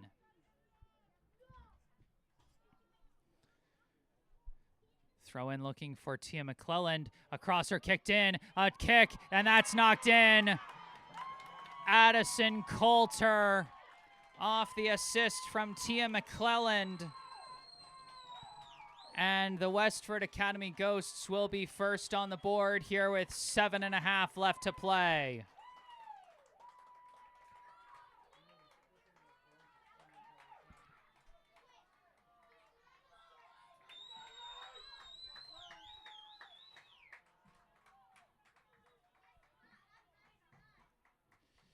And a timeout now going to be called by Brookline, as they are really going to have to reorganize here. A bit of a snafu with the scoreboard, as just to clarify, Westford Academy does not have 99 goals on the board. As nice of a goal as that was by the freshman Addison Coulter off the assist from the sophomore Tia McClelland, it does not count for 99 scores. 1-0 now the mark.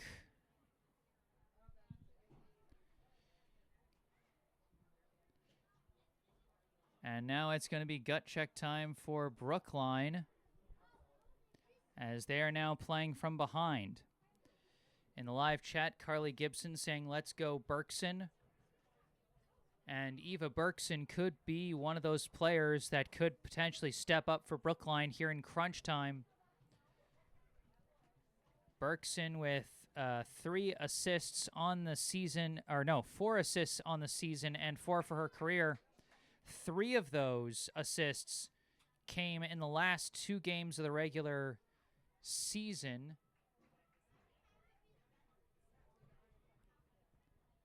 And then 1 more came on a very clutch game-tying goal against Wellesley in a 1-1 comeback tie.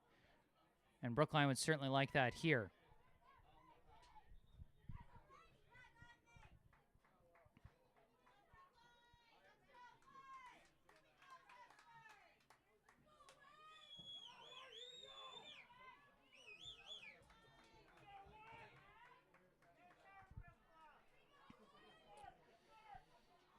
So here we go. Let's see what Brookline can put together offensively to try and tie up this ball game. Here we go. Booted upfield by Mirabelle Kesselman. They've now got her at midfield to try and generate some more offensive pressure. But that ball out of bounds, Westford ball. Nussbaum throws it in. Tap back and forth. Cannon corrals it, passes it back to Mirabelle Kesselman, battling with Stowell. Stowell knocks it out of bounds. Brookline throw in. Kesselman throws it up the line looking for Vianello. A clear kick deflects, and it's recovered by Kimbrough. Kimbrough taps it back to McGee. McGee sends it up the middle to Amalia Lindgren-Palm. Tapped back to Berkson. Berkson trying to sneak one through to Nev Kesselman. Kesselman tried to fake out her defender. No dice. Disrupted by Nielsen and cleared away by Kusid.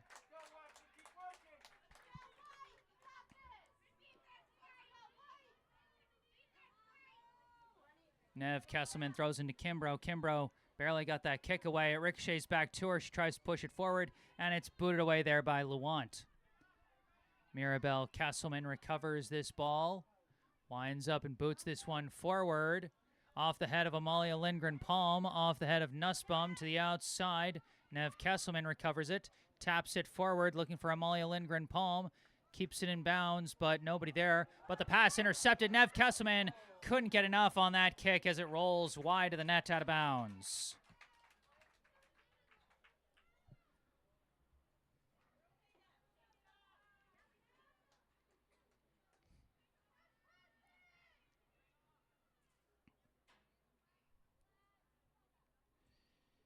Cipriano setting up for the goal kick. 1-0, Westford leads Brookline as this one comes in low and up the middle, taken by Cannon. Cannon trying to push forward, but cut off. The defensive clear stopped by Berkson, tapped forward by Greer. Nev Kesselman chasing after it in the corner, trying to get around her defender, but goes to the ground as it's taken away by the Ghosts, cleared away by Nielsen. Deflects into open field. Elin Lindgren Palm's kick is blocked by Stowell, but it's corralled by Greer. Greer sends one forward, taken off a hop. And my mistake, it was actually Greer who got that assist on the Wellesley goal. I got mixed up.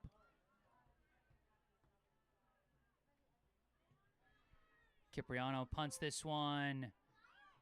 Bouncing along, booted up by Elin Lindgren Palm. And that's just going to roll right back to Cipriano. The scoreboard clock frozen at 5 minutes to represent stoppage time here in this one. Meaning the only way we'll know how much time is left is when the officials give us the triple whistle to signal the end of the ball game, and Brookline wants that to take as long as possible as a foul is called on Kimbrough for the push-off. Brookline, oh no, they called a foul on Westford back around midfield. Okay. Misunderstood what happened there. Mirabel Kesselman signaling, awaiting the whistle.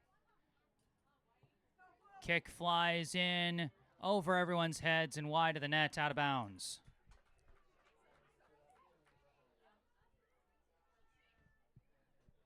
Again, it's so tough when you're kicking from that far away, but if she can find a way to get a little more air under those kicks from that far, could potentially generate some chaos, maybe get a favorable bounce.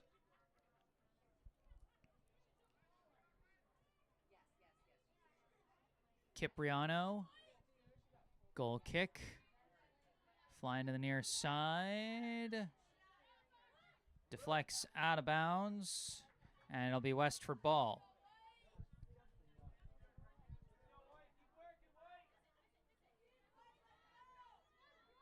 Throw in, deflects back to Elin Lindgren Palm. Now corralled by Cannon. Taps it back to Mirabel Kesselman.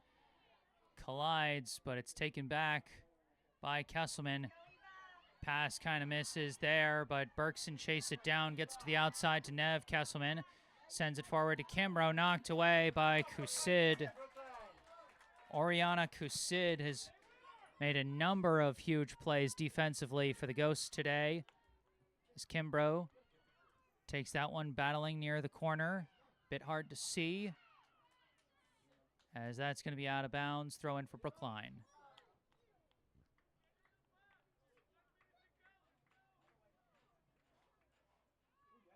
That one goes over the back line, but not in favor of Brookline. That's going to be a goal kick.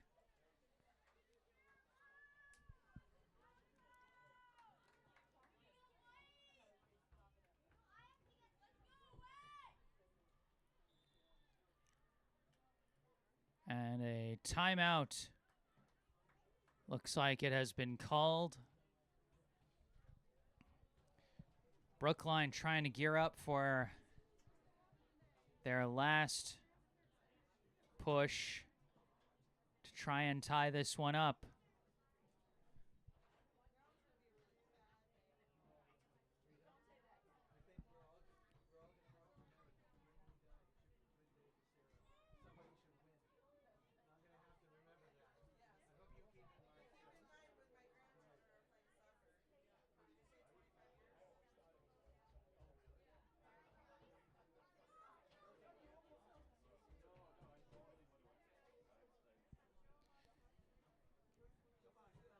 Hard to say how much time is left, but it seems like it's not a lot. It's gut check time for Brookline. If they want to try and tie this one up, this is the time to do it.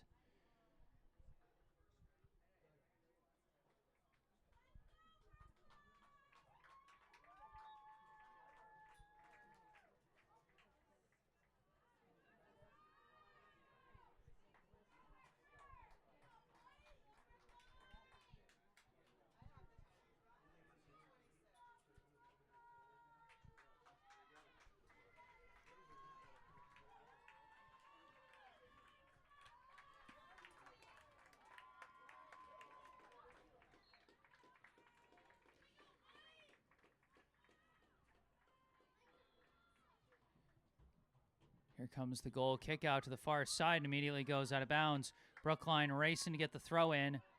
Over to Cannon, kicks to the middle.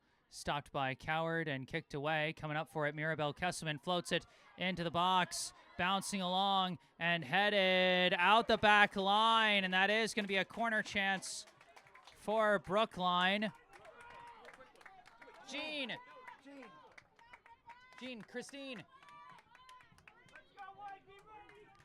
Corner kick coming in and flies in fast, deflecting down, a big chance, a shot, ricochets out. Brookline trying to keep the fight for the ball and a smart box out play. Good fundamentals there from Nev Kesselman as the kick from Jada Kimbrough was ricocheted. This one flies in high, off the fingertips, still in play. Oh, Cipriano lays out. Oh, it's still loose. The ball's still in play. Where is it? A kick is in!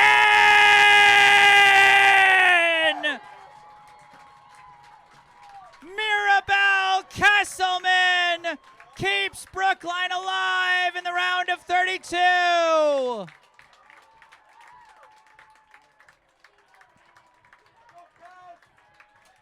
You cannot question the heart of Mirabel-Kesselman, fighting to the last minute as the co-captain, as this chaotic ball just ricocheting around. I couldn't even tell where it was, but Kesselman kept her eye on it and knocked it in, tying us up in stoppage time. Can you believe it?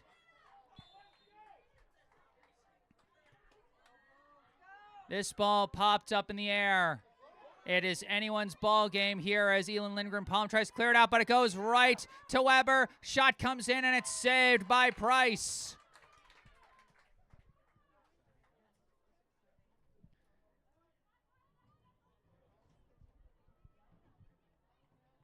Price punts this one.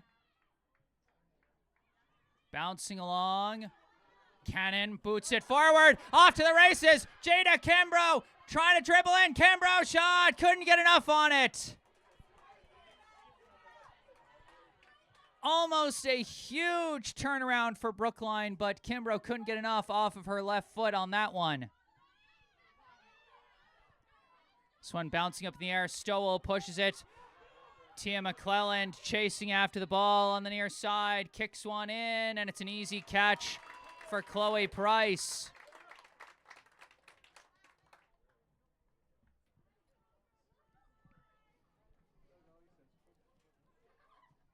Price punts this one out the far side. And there is the triple whistle for the end of regulation.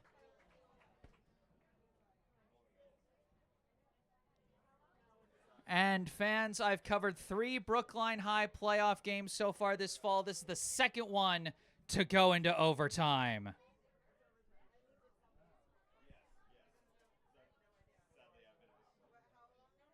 Wow.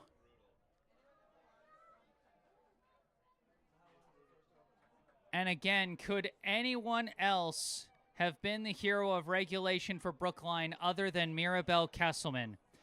The senior co-captain, a 4-year varsity player, headed to North Dakota State to play soccer for the Bisons next year. Goes down, taken out of the game twice, including one for an injury scare while already battling a rib injury. And she does that.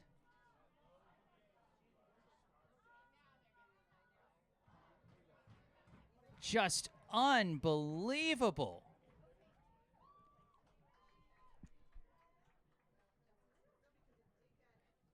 If something like that had happened in a movie, I wouldn't have believed it.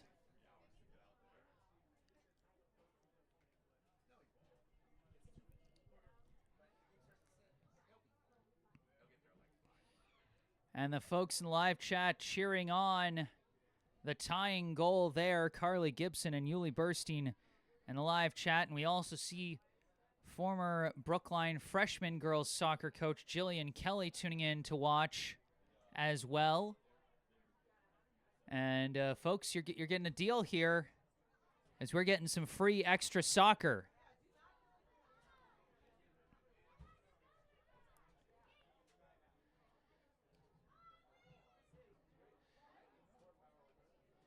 Meanwhile, all I can think is that after this is over, I've got to like quickly hop in a car and head out to Shrewsbury because the boys are going to be playing their game at St. John's at 6 o'clock.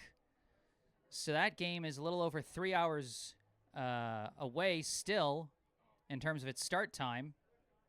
Shrewsbury's a bit of a hike, so I'm hoping, but this is going to be interesting. It's been a playoff full of thrillers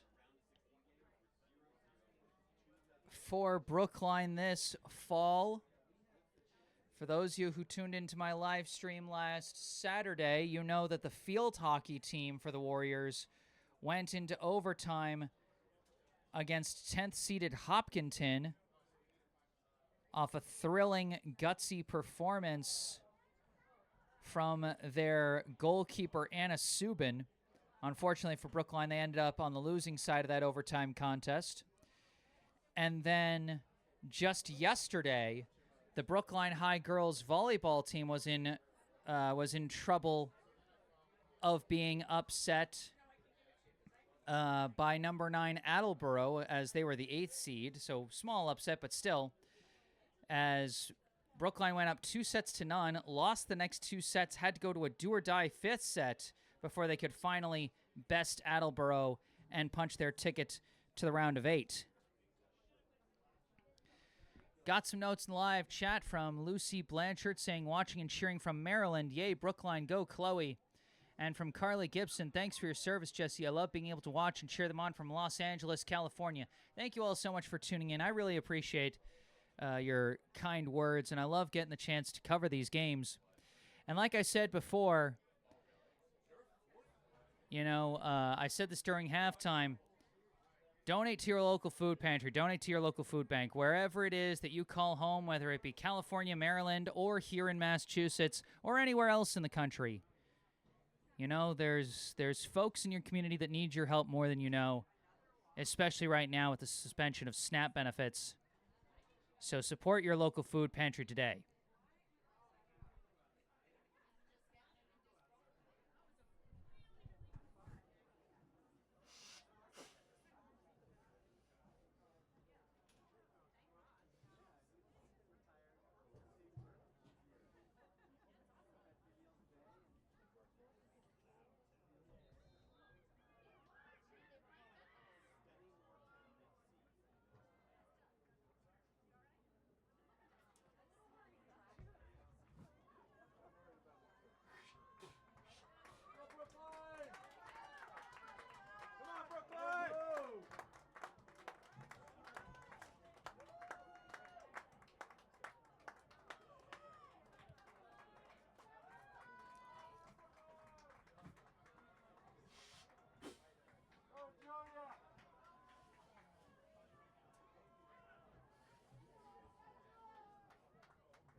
Brookline, let's go, Brookline!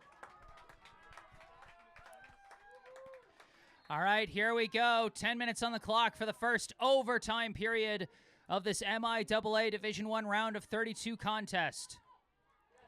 Loose ball deflects over to Jada Kimbrough. Kimbrough walking it up, passing to the outside, stopped by Lila Griffin. Ricocheting around, it's recovered by Julia Vianello. Taps it forward, kicked away by Griffin. And that's going to bounce out of bounds, Brookline ball. Mirabelle Kesselman throws it in, deflects back, headed forward with force by Mirabelle Kesselman as that ball is tapped out of bounds, Brookline ball. Throw in, Amalia Lindgren-Palm. Couldn't stay with it, knocked out of bounds by the defense, stays with Brookline for another throw in. Vianello looking to Cannon. Cannon trying to fight through. And that ball's going to roll out of bounds. And that's another corner kick for Brookline. And fans, this could be huge.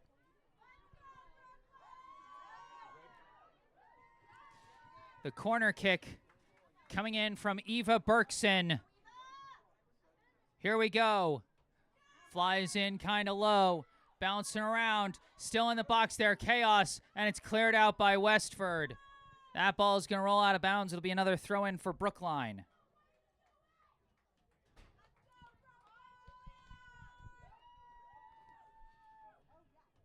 Vianello throws it, looking to Cannon again. Ricochets around. Cannon passes it out to Vianello. Vianello's pass blocked. Ricocheting back, and it's going to be out of bounds. It's going to be Brookline ball once again. Quick throw in.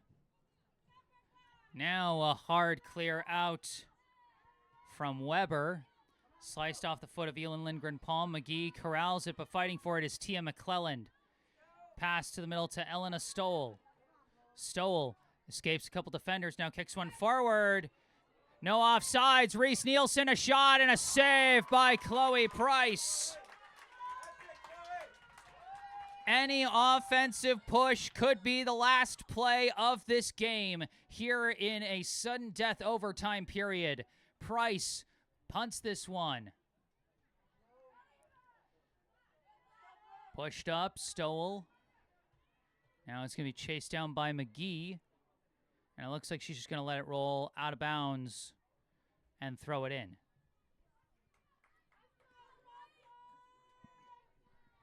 Throw in here. And a battle near the sideline. Out of bounds, stays with Brookline.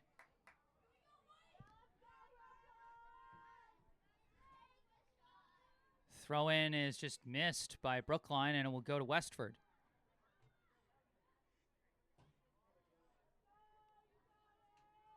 Throw in. Westford trying to move with it, and somewhere it got lost in the scrum. Out of bounds, Westford ball.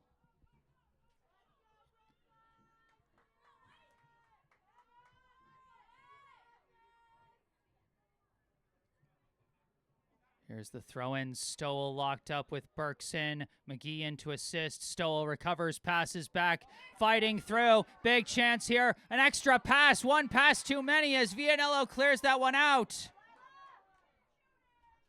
Westford has been fitting some passes through tight windows today, and that time they went for one pass too many. Stowell, crosser in, headed down by Mirabelle Kesselman. Booted forward, and a hard collision and a foul call against Westford as Greer was sent flying after clearing that ball away.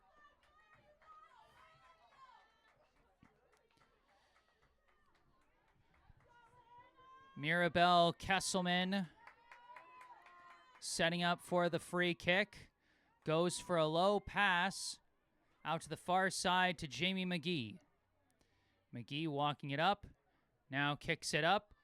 And breaking free is Lila Cannon. Try to pass. Second opportunity. Sends it through. And blocked by Kusid. And that's going to be a goal kick. Or is it a corner?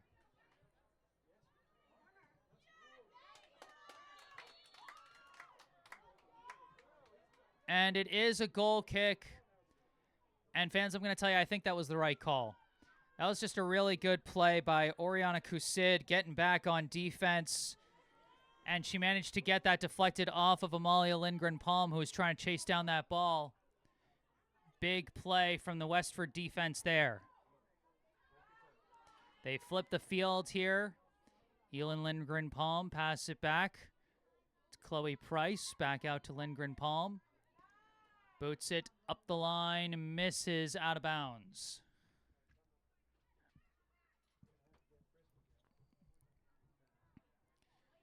Off the throw-in, battling for the ball. Still in bounds, but McGee whiffs on it. Now it rolls out, Westford ball. Crazy tight space along that sideline as it's out of bounds again. Quick throw-in for Westford. And again, a smother for the ball, and again, it's out of bounds. Just over 4 minutes left here in the first overtime period. Throw in. This kick fits through, but it's blocked by Elin Lindgren-Palm. Jada Kimbrough takes this. Disrupted, but stays with the ball. Moving up the far side, cutting towards the middle. Evades a couple defenders. Kicks one out to the near side. Julia Vianello comes back for it. Oh, and they say she didn't get there in time, and it went over the sideline out of bounds.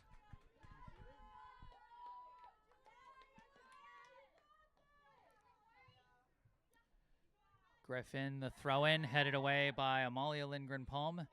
Headed back, deflects, hard collision kick, flies straight up in the air.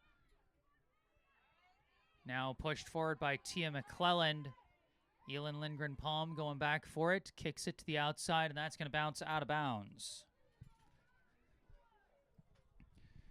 Just over 3 minutes to go here in overtime. Throw in. Chasing it down is Stowell. Crosser rolling in, and Mirabel Kesselman waiting for it. Boots it away. Kept in bounds. And now recovered by Berkson.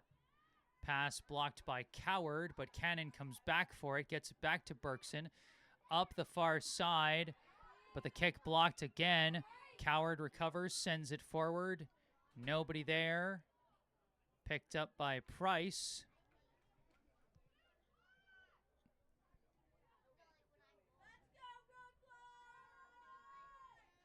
Price punts this one.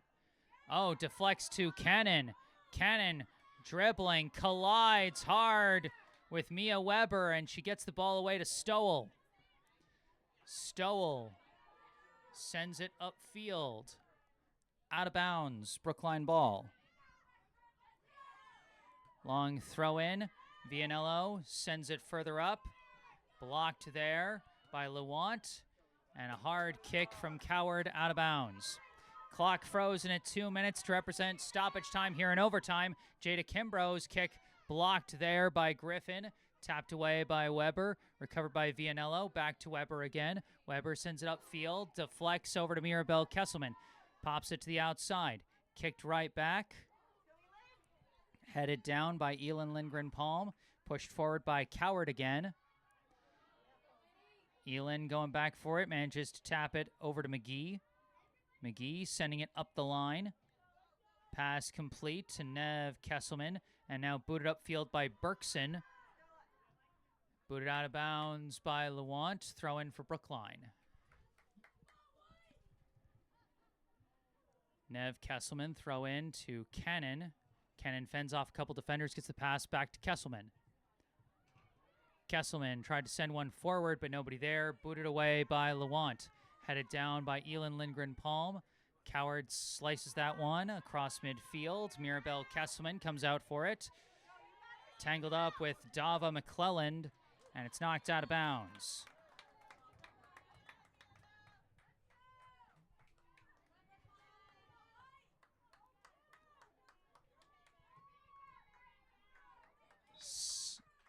Substitutions, I think, for Westford as Griffin throws this one in.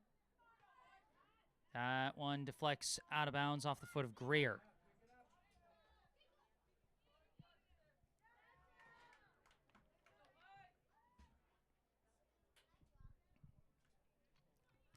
Throw in, booted up in the air there by Weber. Bouncing along. And Coward comes back for it. Passes it back to Nussbaum. Nussbaum pass up now to the middle, looking for Coward.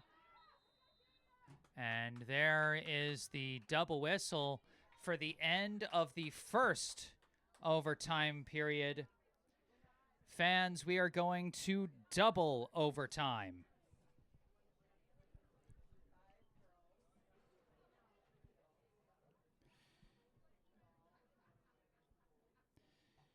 We got some more notes in the live chat, including from Brookline High girls basketball coach Kendall Jones, saying, "Let's go, Brookline." Happy to see you tuning in, Coach Kendall. Looking forward to another awesome winter season once that rolls around. But for now, we're focused on the fall sports. The Wi-Fi choosing the worst possible time to be fritzing, or maybe the best possible time if it can gather itself in time for double overtime. Remember, fans, I am recording these at the same time that I'm live streaming them, so if we run into any serious Wi-Fi problems, then I can post the fully recorded version. So if any important plays get chopped up in the video during this live stream, say something in the live chat, and I'll know to upload the fully recorded version later tonight. But it looks like it's going to recover in time for double overtime.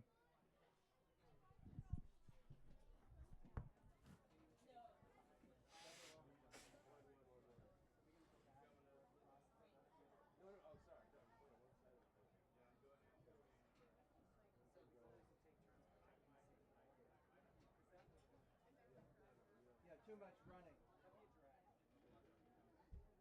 But it's one-on-one anyway.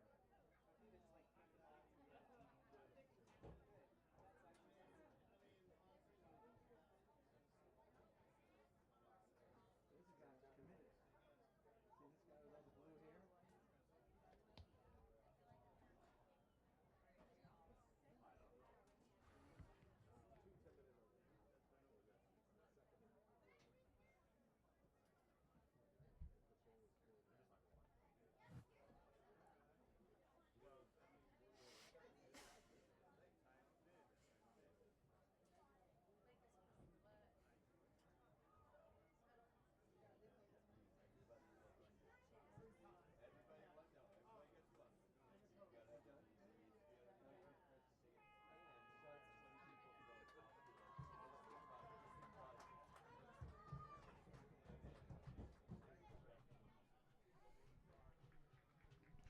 Come on.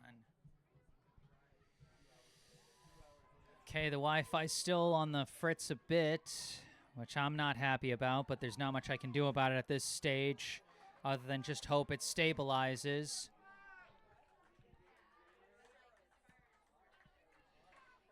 A fresh 10 minutes on the clock for double overtime here at Parsons Field. Could we see the girls' soccer team for Brookline go to a PK shootout for the second postseason in a row? Here we go. Pass goes back to Coward, to the outside to Griffin. Griffin dribbling kind of slow, escapes the double team and passes that ball upfield. Knocked back, recovered by Kimbrough. Kimbrough looking to get the pass away and gets it to Mirabelle Kesselman. Jukes out a defender, dribbling up, slides it across to Jamie McGee. McGee walking up with it. Still walking up, turning around, taps it back to Hannah Greer. Greer sends it up to Priscilla Hill, sending it up for Jada Kimbrough, turns around, trying to juke out her defender. No chance as Oriana Kusid again comes through with a big play.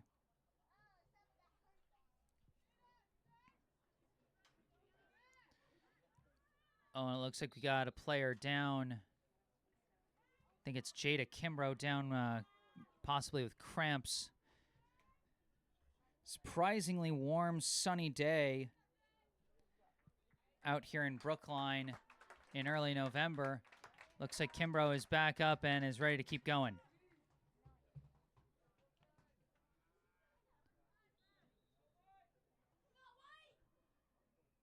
Throw-in goes off ahead. Cannon corrals it. Knocked away by Husid again.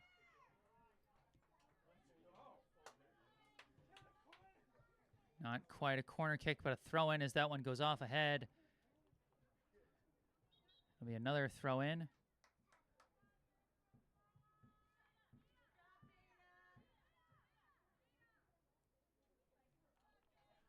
And we're going to have a substitution for Brookline. Kayla Coe coming in place of Jada Kimbrough. This one knocked away by Nielsen. Off the head of McGee. Headed down. And rolls out. Quick throw in from Hill. Deflects back. Hill is going to let it bounce out of bounds. Go for another quick throw in. Looking for Cannon. Cannon battling hard for this ball. Dribbling towards the corner. Knocked out of bounds there by Nussbaum. Still just a throw in, not a corner kick. Throw in going to Cannon along the baseline, and she slices that kick out of bounds. It'll be a goal kick.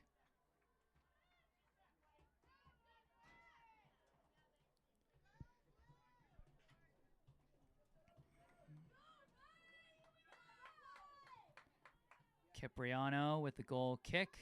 Off ahead. Downed, booted away by Coward. Mirabel Kesselman corrals that ball, sends it up the middle, deflects back. Hammond with it. Hammond's pass sneaks through. Vianello off to the races. Vianello, a pass, sneaks through again, but it pisses everybody. Hill, a shot out. It's wide and off the outside of the net.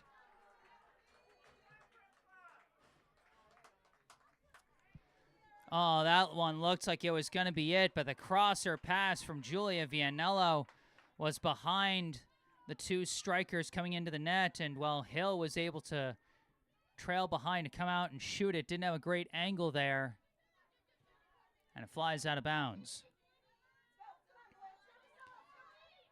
Hill boots this one a little too much on that one. That's going to bounce out of bounds.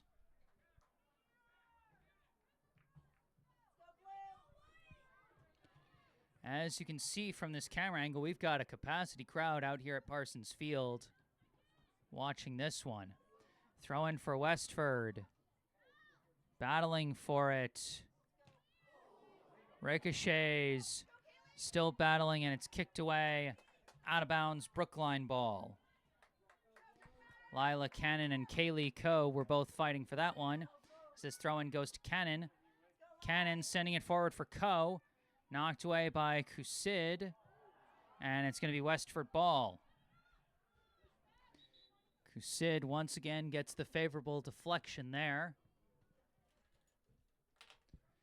Substitution for Westford. Evie Weber coming back in with about 5 minutes on the clock here in double overtime.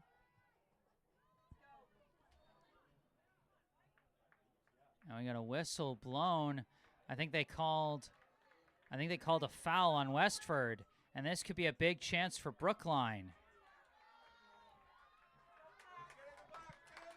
Mirabel Kesselman was the hero in regulation, scoring the game-tying goal. Can she set something up here off of a free kick?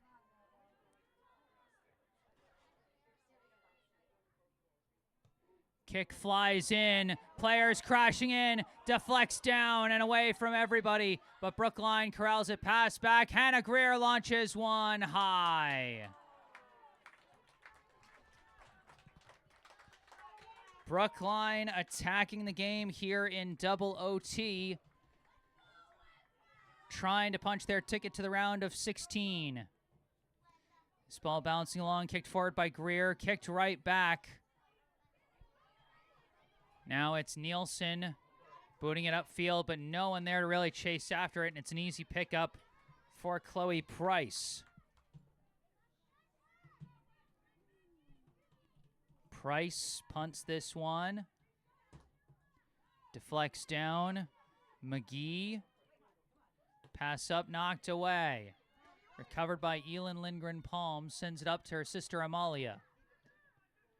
Pass a little too much on that one, but Mirabel Kesselman going to chase it down and keep it in. Kesselman winds, boots one, flying in, deflects down, no one there to kick it, and it's booted away. Everyone was coming in for the header, and it deflected away.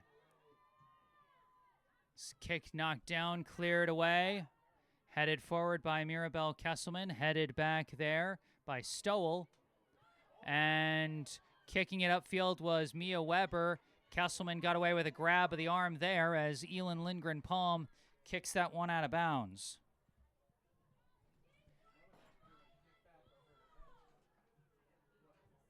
Less than 3 minutes to go here in double overtime. Again, if we have no score after this, we'll be going to PK shootouts.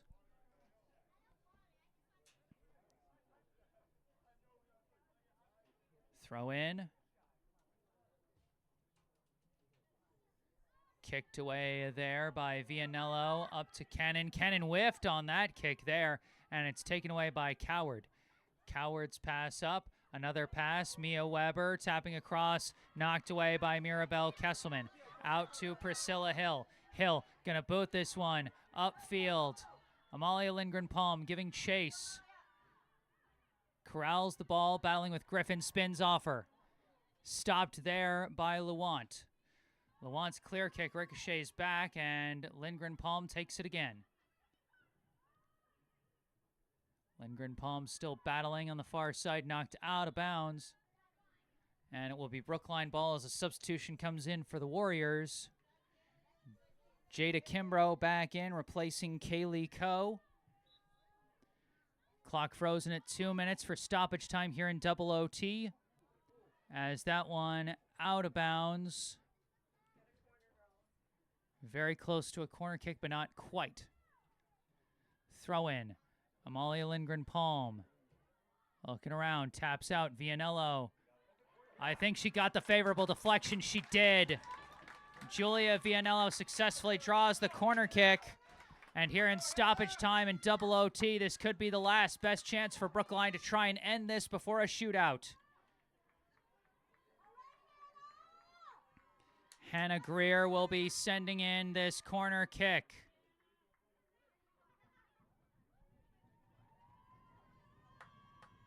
Kick flies in high, off the head, nowhere near the goal. That went out of bounds. Oh my gosh, was it touched by a Westford player? It was. Oh my gosh, I don't know why Westford tried to touch that one. A mistake from them sets up another corner for Brookline. Greer sends it in again, deflecting down. Oh, did that go off the post? It went off something, and it's cleared out by Westford.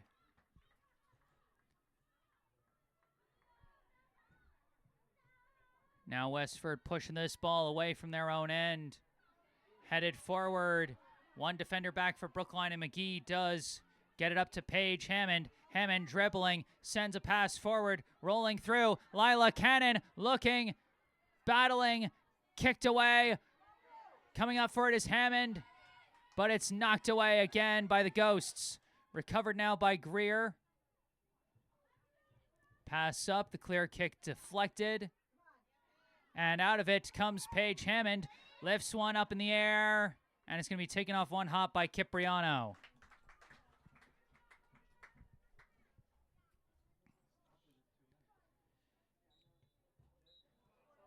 And there is the double whistle for the end of double overtime. And fans, we are going into a PK shootout. Unbelievable. Okay, time to mix things up a little bit.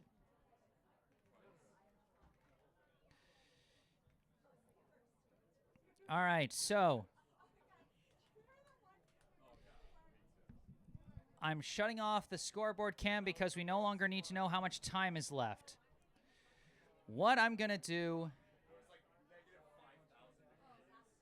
is this. I've heard some,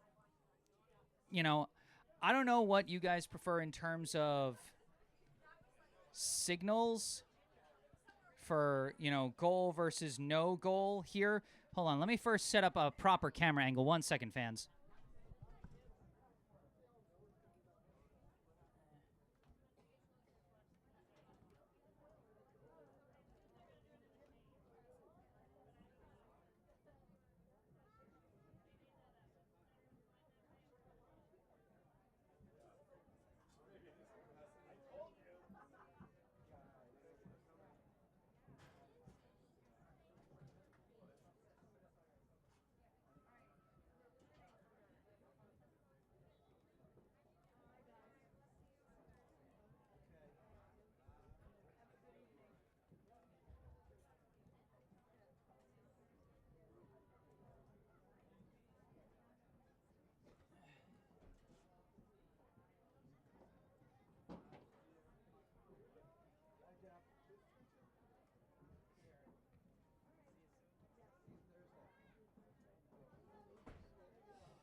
All right, I think that's a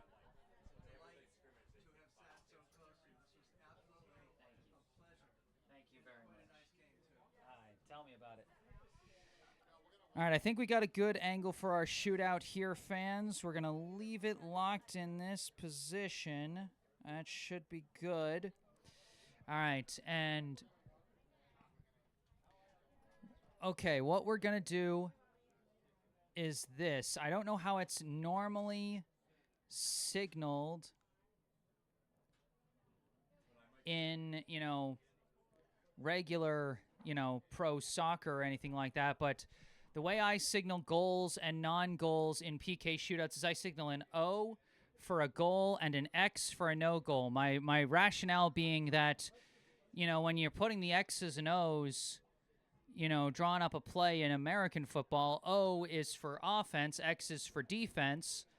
And so it's an O if the offense made the play, and it's an X if the defense made the play. I hope that's clear enough for everybody. Yuli Burstein taking a victory lap on his prediction, saying he knew this game was PK bound, and also adding the fun fact that Brookline has not lost a PK game in Parsons in years. And folks might remember the nighttime thriller against Braintree in the round of 16 last year that went to a PK shootout. Brookline winning that game 5-4. There were 0 saves from either team throughout the 5 shots. Just 1 missed shot was all the difference that there was.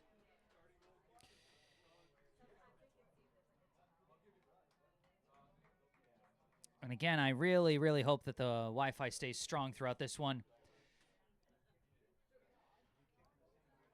But basically the way it's going to work, fans, is this. Each team gets 5 individual players to one at a time shoot at the net. Just take 1 shot like a penalty shot. At the end of 5 rounds, whoever has the lead wins. If they're tied after 5, then we just keep going until we have a winner. And if at any point it becomes impossible for a team to come back, like for instance, if a team is up 4-2 after 4 rounds of shooting, that means they're up 2 with 1 round left out of the 5. The game would just already be over. So I'll try and keep up those explanations as best I can.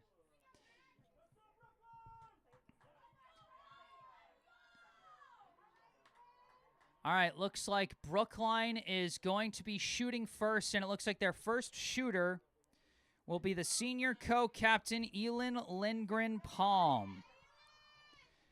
Lindgren-Palm, known more for her defense, but she has been known to make clutch scores when the situation demands it.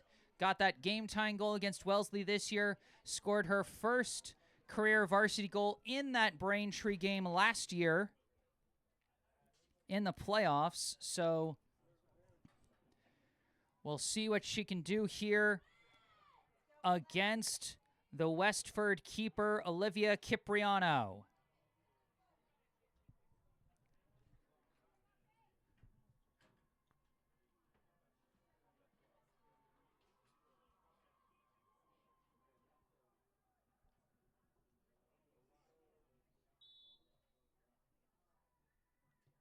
Shot is saved. Cipriano walls off Elin Lindgren-Palm on the first shot. And now the pressure on Chloe Price to try and make a stop of her own, as she'll be going up against Dava McClelland, the senior striker for Westford. Lindgren-Palm tried to go for a low middle shot, see if she could catch the goalie over committing to one side or another, and just go for the accurate shot. Did not work out. McClelland's shot is high! She missed it high! And we're tied at 0 going into the second round. And now the other Lindgren-Palm sister, Amalia, the senior striker, stepping up to shoot for Brookline. No scores yet. And Amalia Lindgren-Palm puts it in. Made it look easy, just casually walking up went for a low rolling shot, went left corner, and put it in the pocket there as Brookline up 1-0, but it's now Westford's turn. Shooting now is the freshman, number 7, Mia Weber. Saved by Price! Weber went straight ahead with her shot slightly to her left. Price read it perfectly. Comes away with a big save there, and Brookline has the lead through 2 rounds. Now another senior stepping up for Brookline, the striker number 25, Lila Cannon.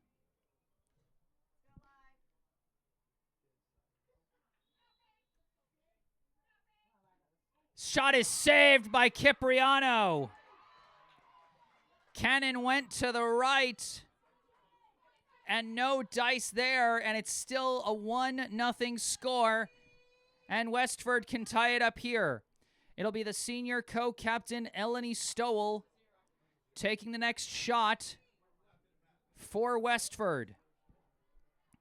Price back between the pipes. Westford has not yet scored in this PK shootout. Will Stowell change that here?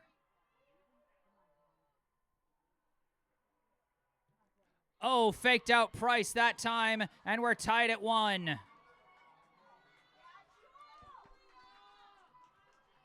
Just patiently waited to see if Price would jump. Price jumped to her right, so Stowell went to her right and easily scored that one.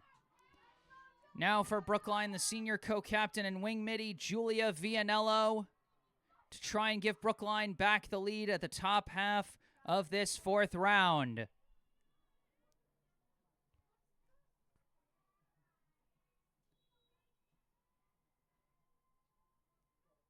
Shoots, misses high. Second time this round we've seen a shooter miss high.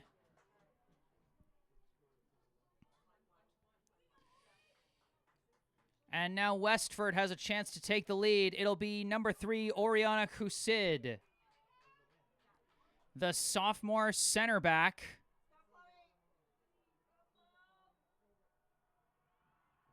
Saved by Price. Chloe Price keeping her team in it. And now the 5th shooter here. If we don't have one decided at the end of this round, we just keep going until we do. This shootout will go until we have one team score and one team not score in a round. Eva Berkson, the senior midi, stepping up here. Shot is in. Berkson went quick on that one. Forced Cipriano into some indecision and gives Brookline the lead. And now here is the decider. Number 6, Alexa Coward, will be shooting to try and keep Westford in it. Chloe Price, a save, would send Brookline to the round of 16. Here we go. And she got it. Coward scores, and we will continue on. All tied up through 5 rounds at 2 scores apiece. And now, like I said before, we continue until a round ends with a team in the lead. So one team has to score and one team has to not score in a round. That's the only result that can end this game. If both teams score, we keep going. If both teams miss, we keep going. Only until one team scores and one team doesn't.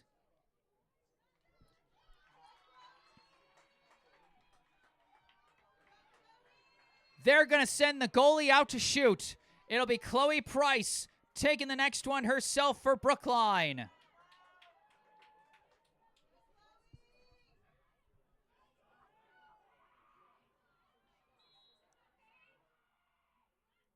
Shot is in.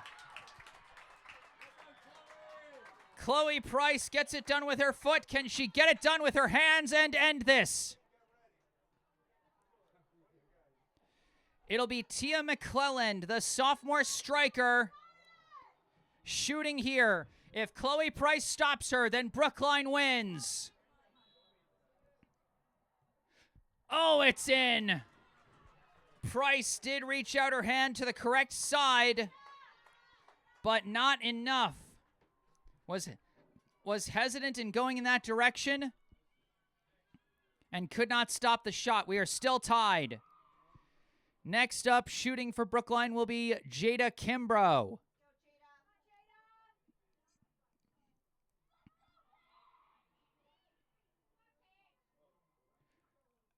Oh, she missed it wide. Oh, she had the goalie faked out completely, but she missed her shot wide left. And now for Westford, a chance to win. Reese Nielsen, the sophomore wing midi, will be shooting to try and win it for the Ghosts. Chloe Price trying to stop her to keep this one alive.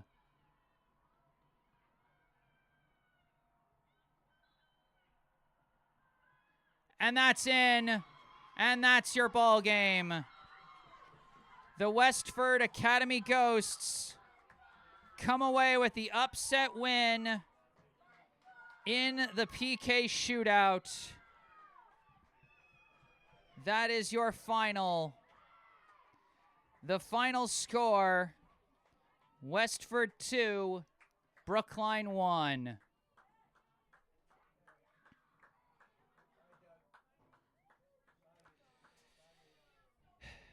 A tough way to finish for Brookline. They lose 4-3 in the shootout.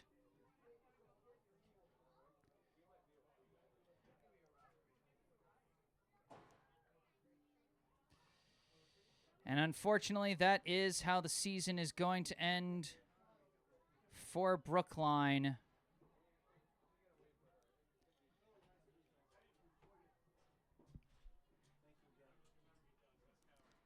And it's so tough to be so close and have it end that way. You know, there's going to be a lot of emotions felt by the Brookline players right now, but you know what? We said at the beginning of the season, this was going to be a tough season. All of the talented players they graduated, 4 going off to the collegiate level, 1 going to Division I at the collegiate level. It was going to be tough to keep things going. But this team showed a lot of fight. They grew throughout the season, and they never quit. There was no quit in this team, and they managed to keep themselves in a lot of games, and unfortunately this one just didn't go the way they wanted.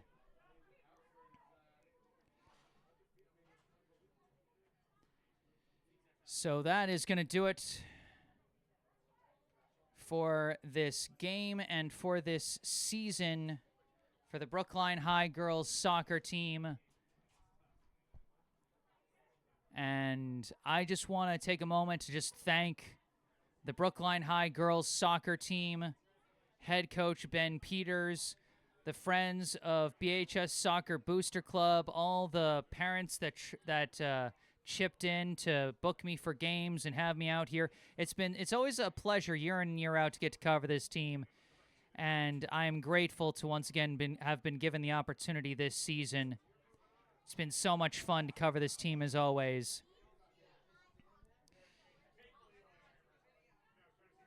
And of course, I want to thank the players for always putting on such a great, such a great, entertaining performance whenever they step on the field. Like I said, they always showed such heart, such toughness, such fight throughout so many tough games this season.